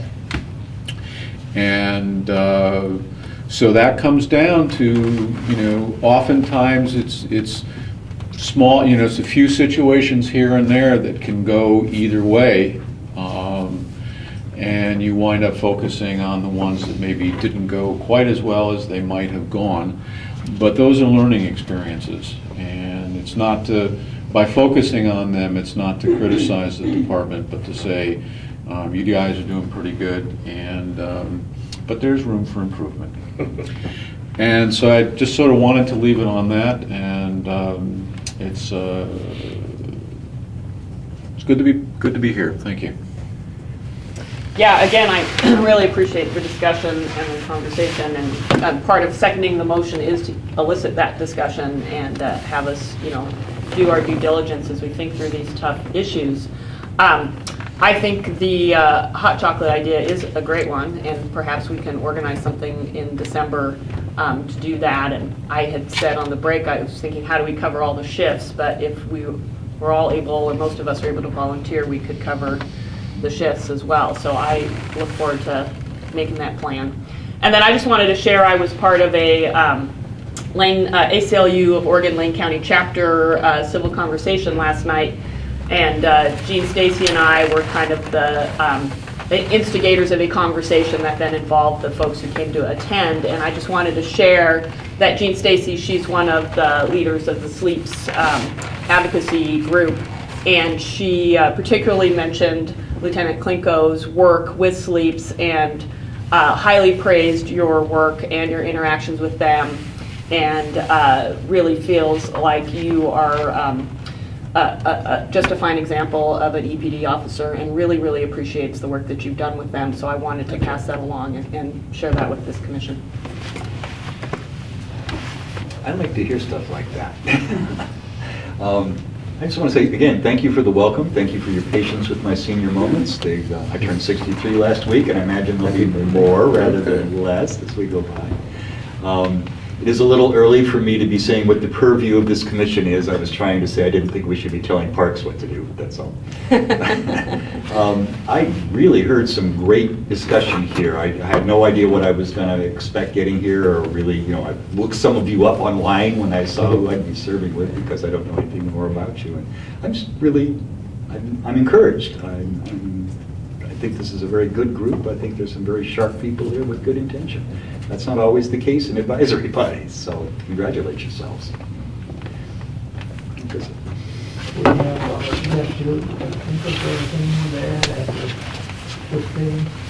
No, it was an interesting experience for me. I did participate in the survey, and I know the body's been around for quite some time, and I know sometimes there is an us versus them mentality with officers, and I think an attempt to break down some of those barriers could go a long way. It sort of humanizes everybody involved. So I applaud you for those efforts, and hopefully we'll be able to come up with something that'll be effective. I like the hot chocolate idea. So, but thank you for letting me participate tonight. Thank you. Thank you. Thank you, those of you who came, for our audience tonight. Thank you so much for participating in our program. Thank you very much, and good night. Thanks, Bob. One final thing.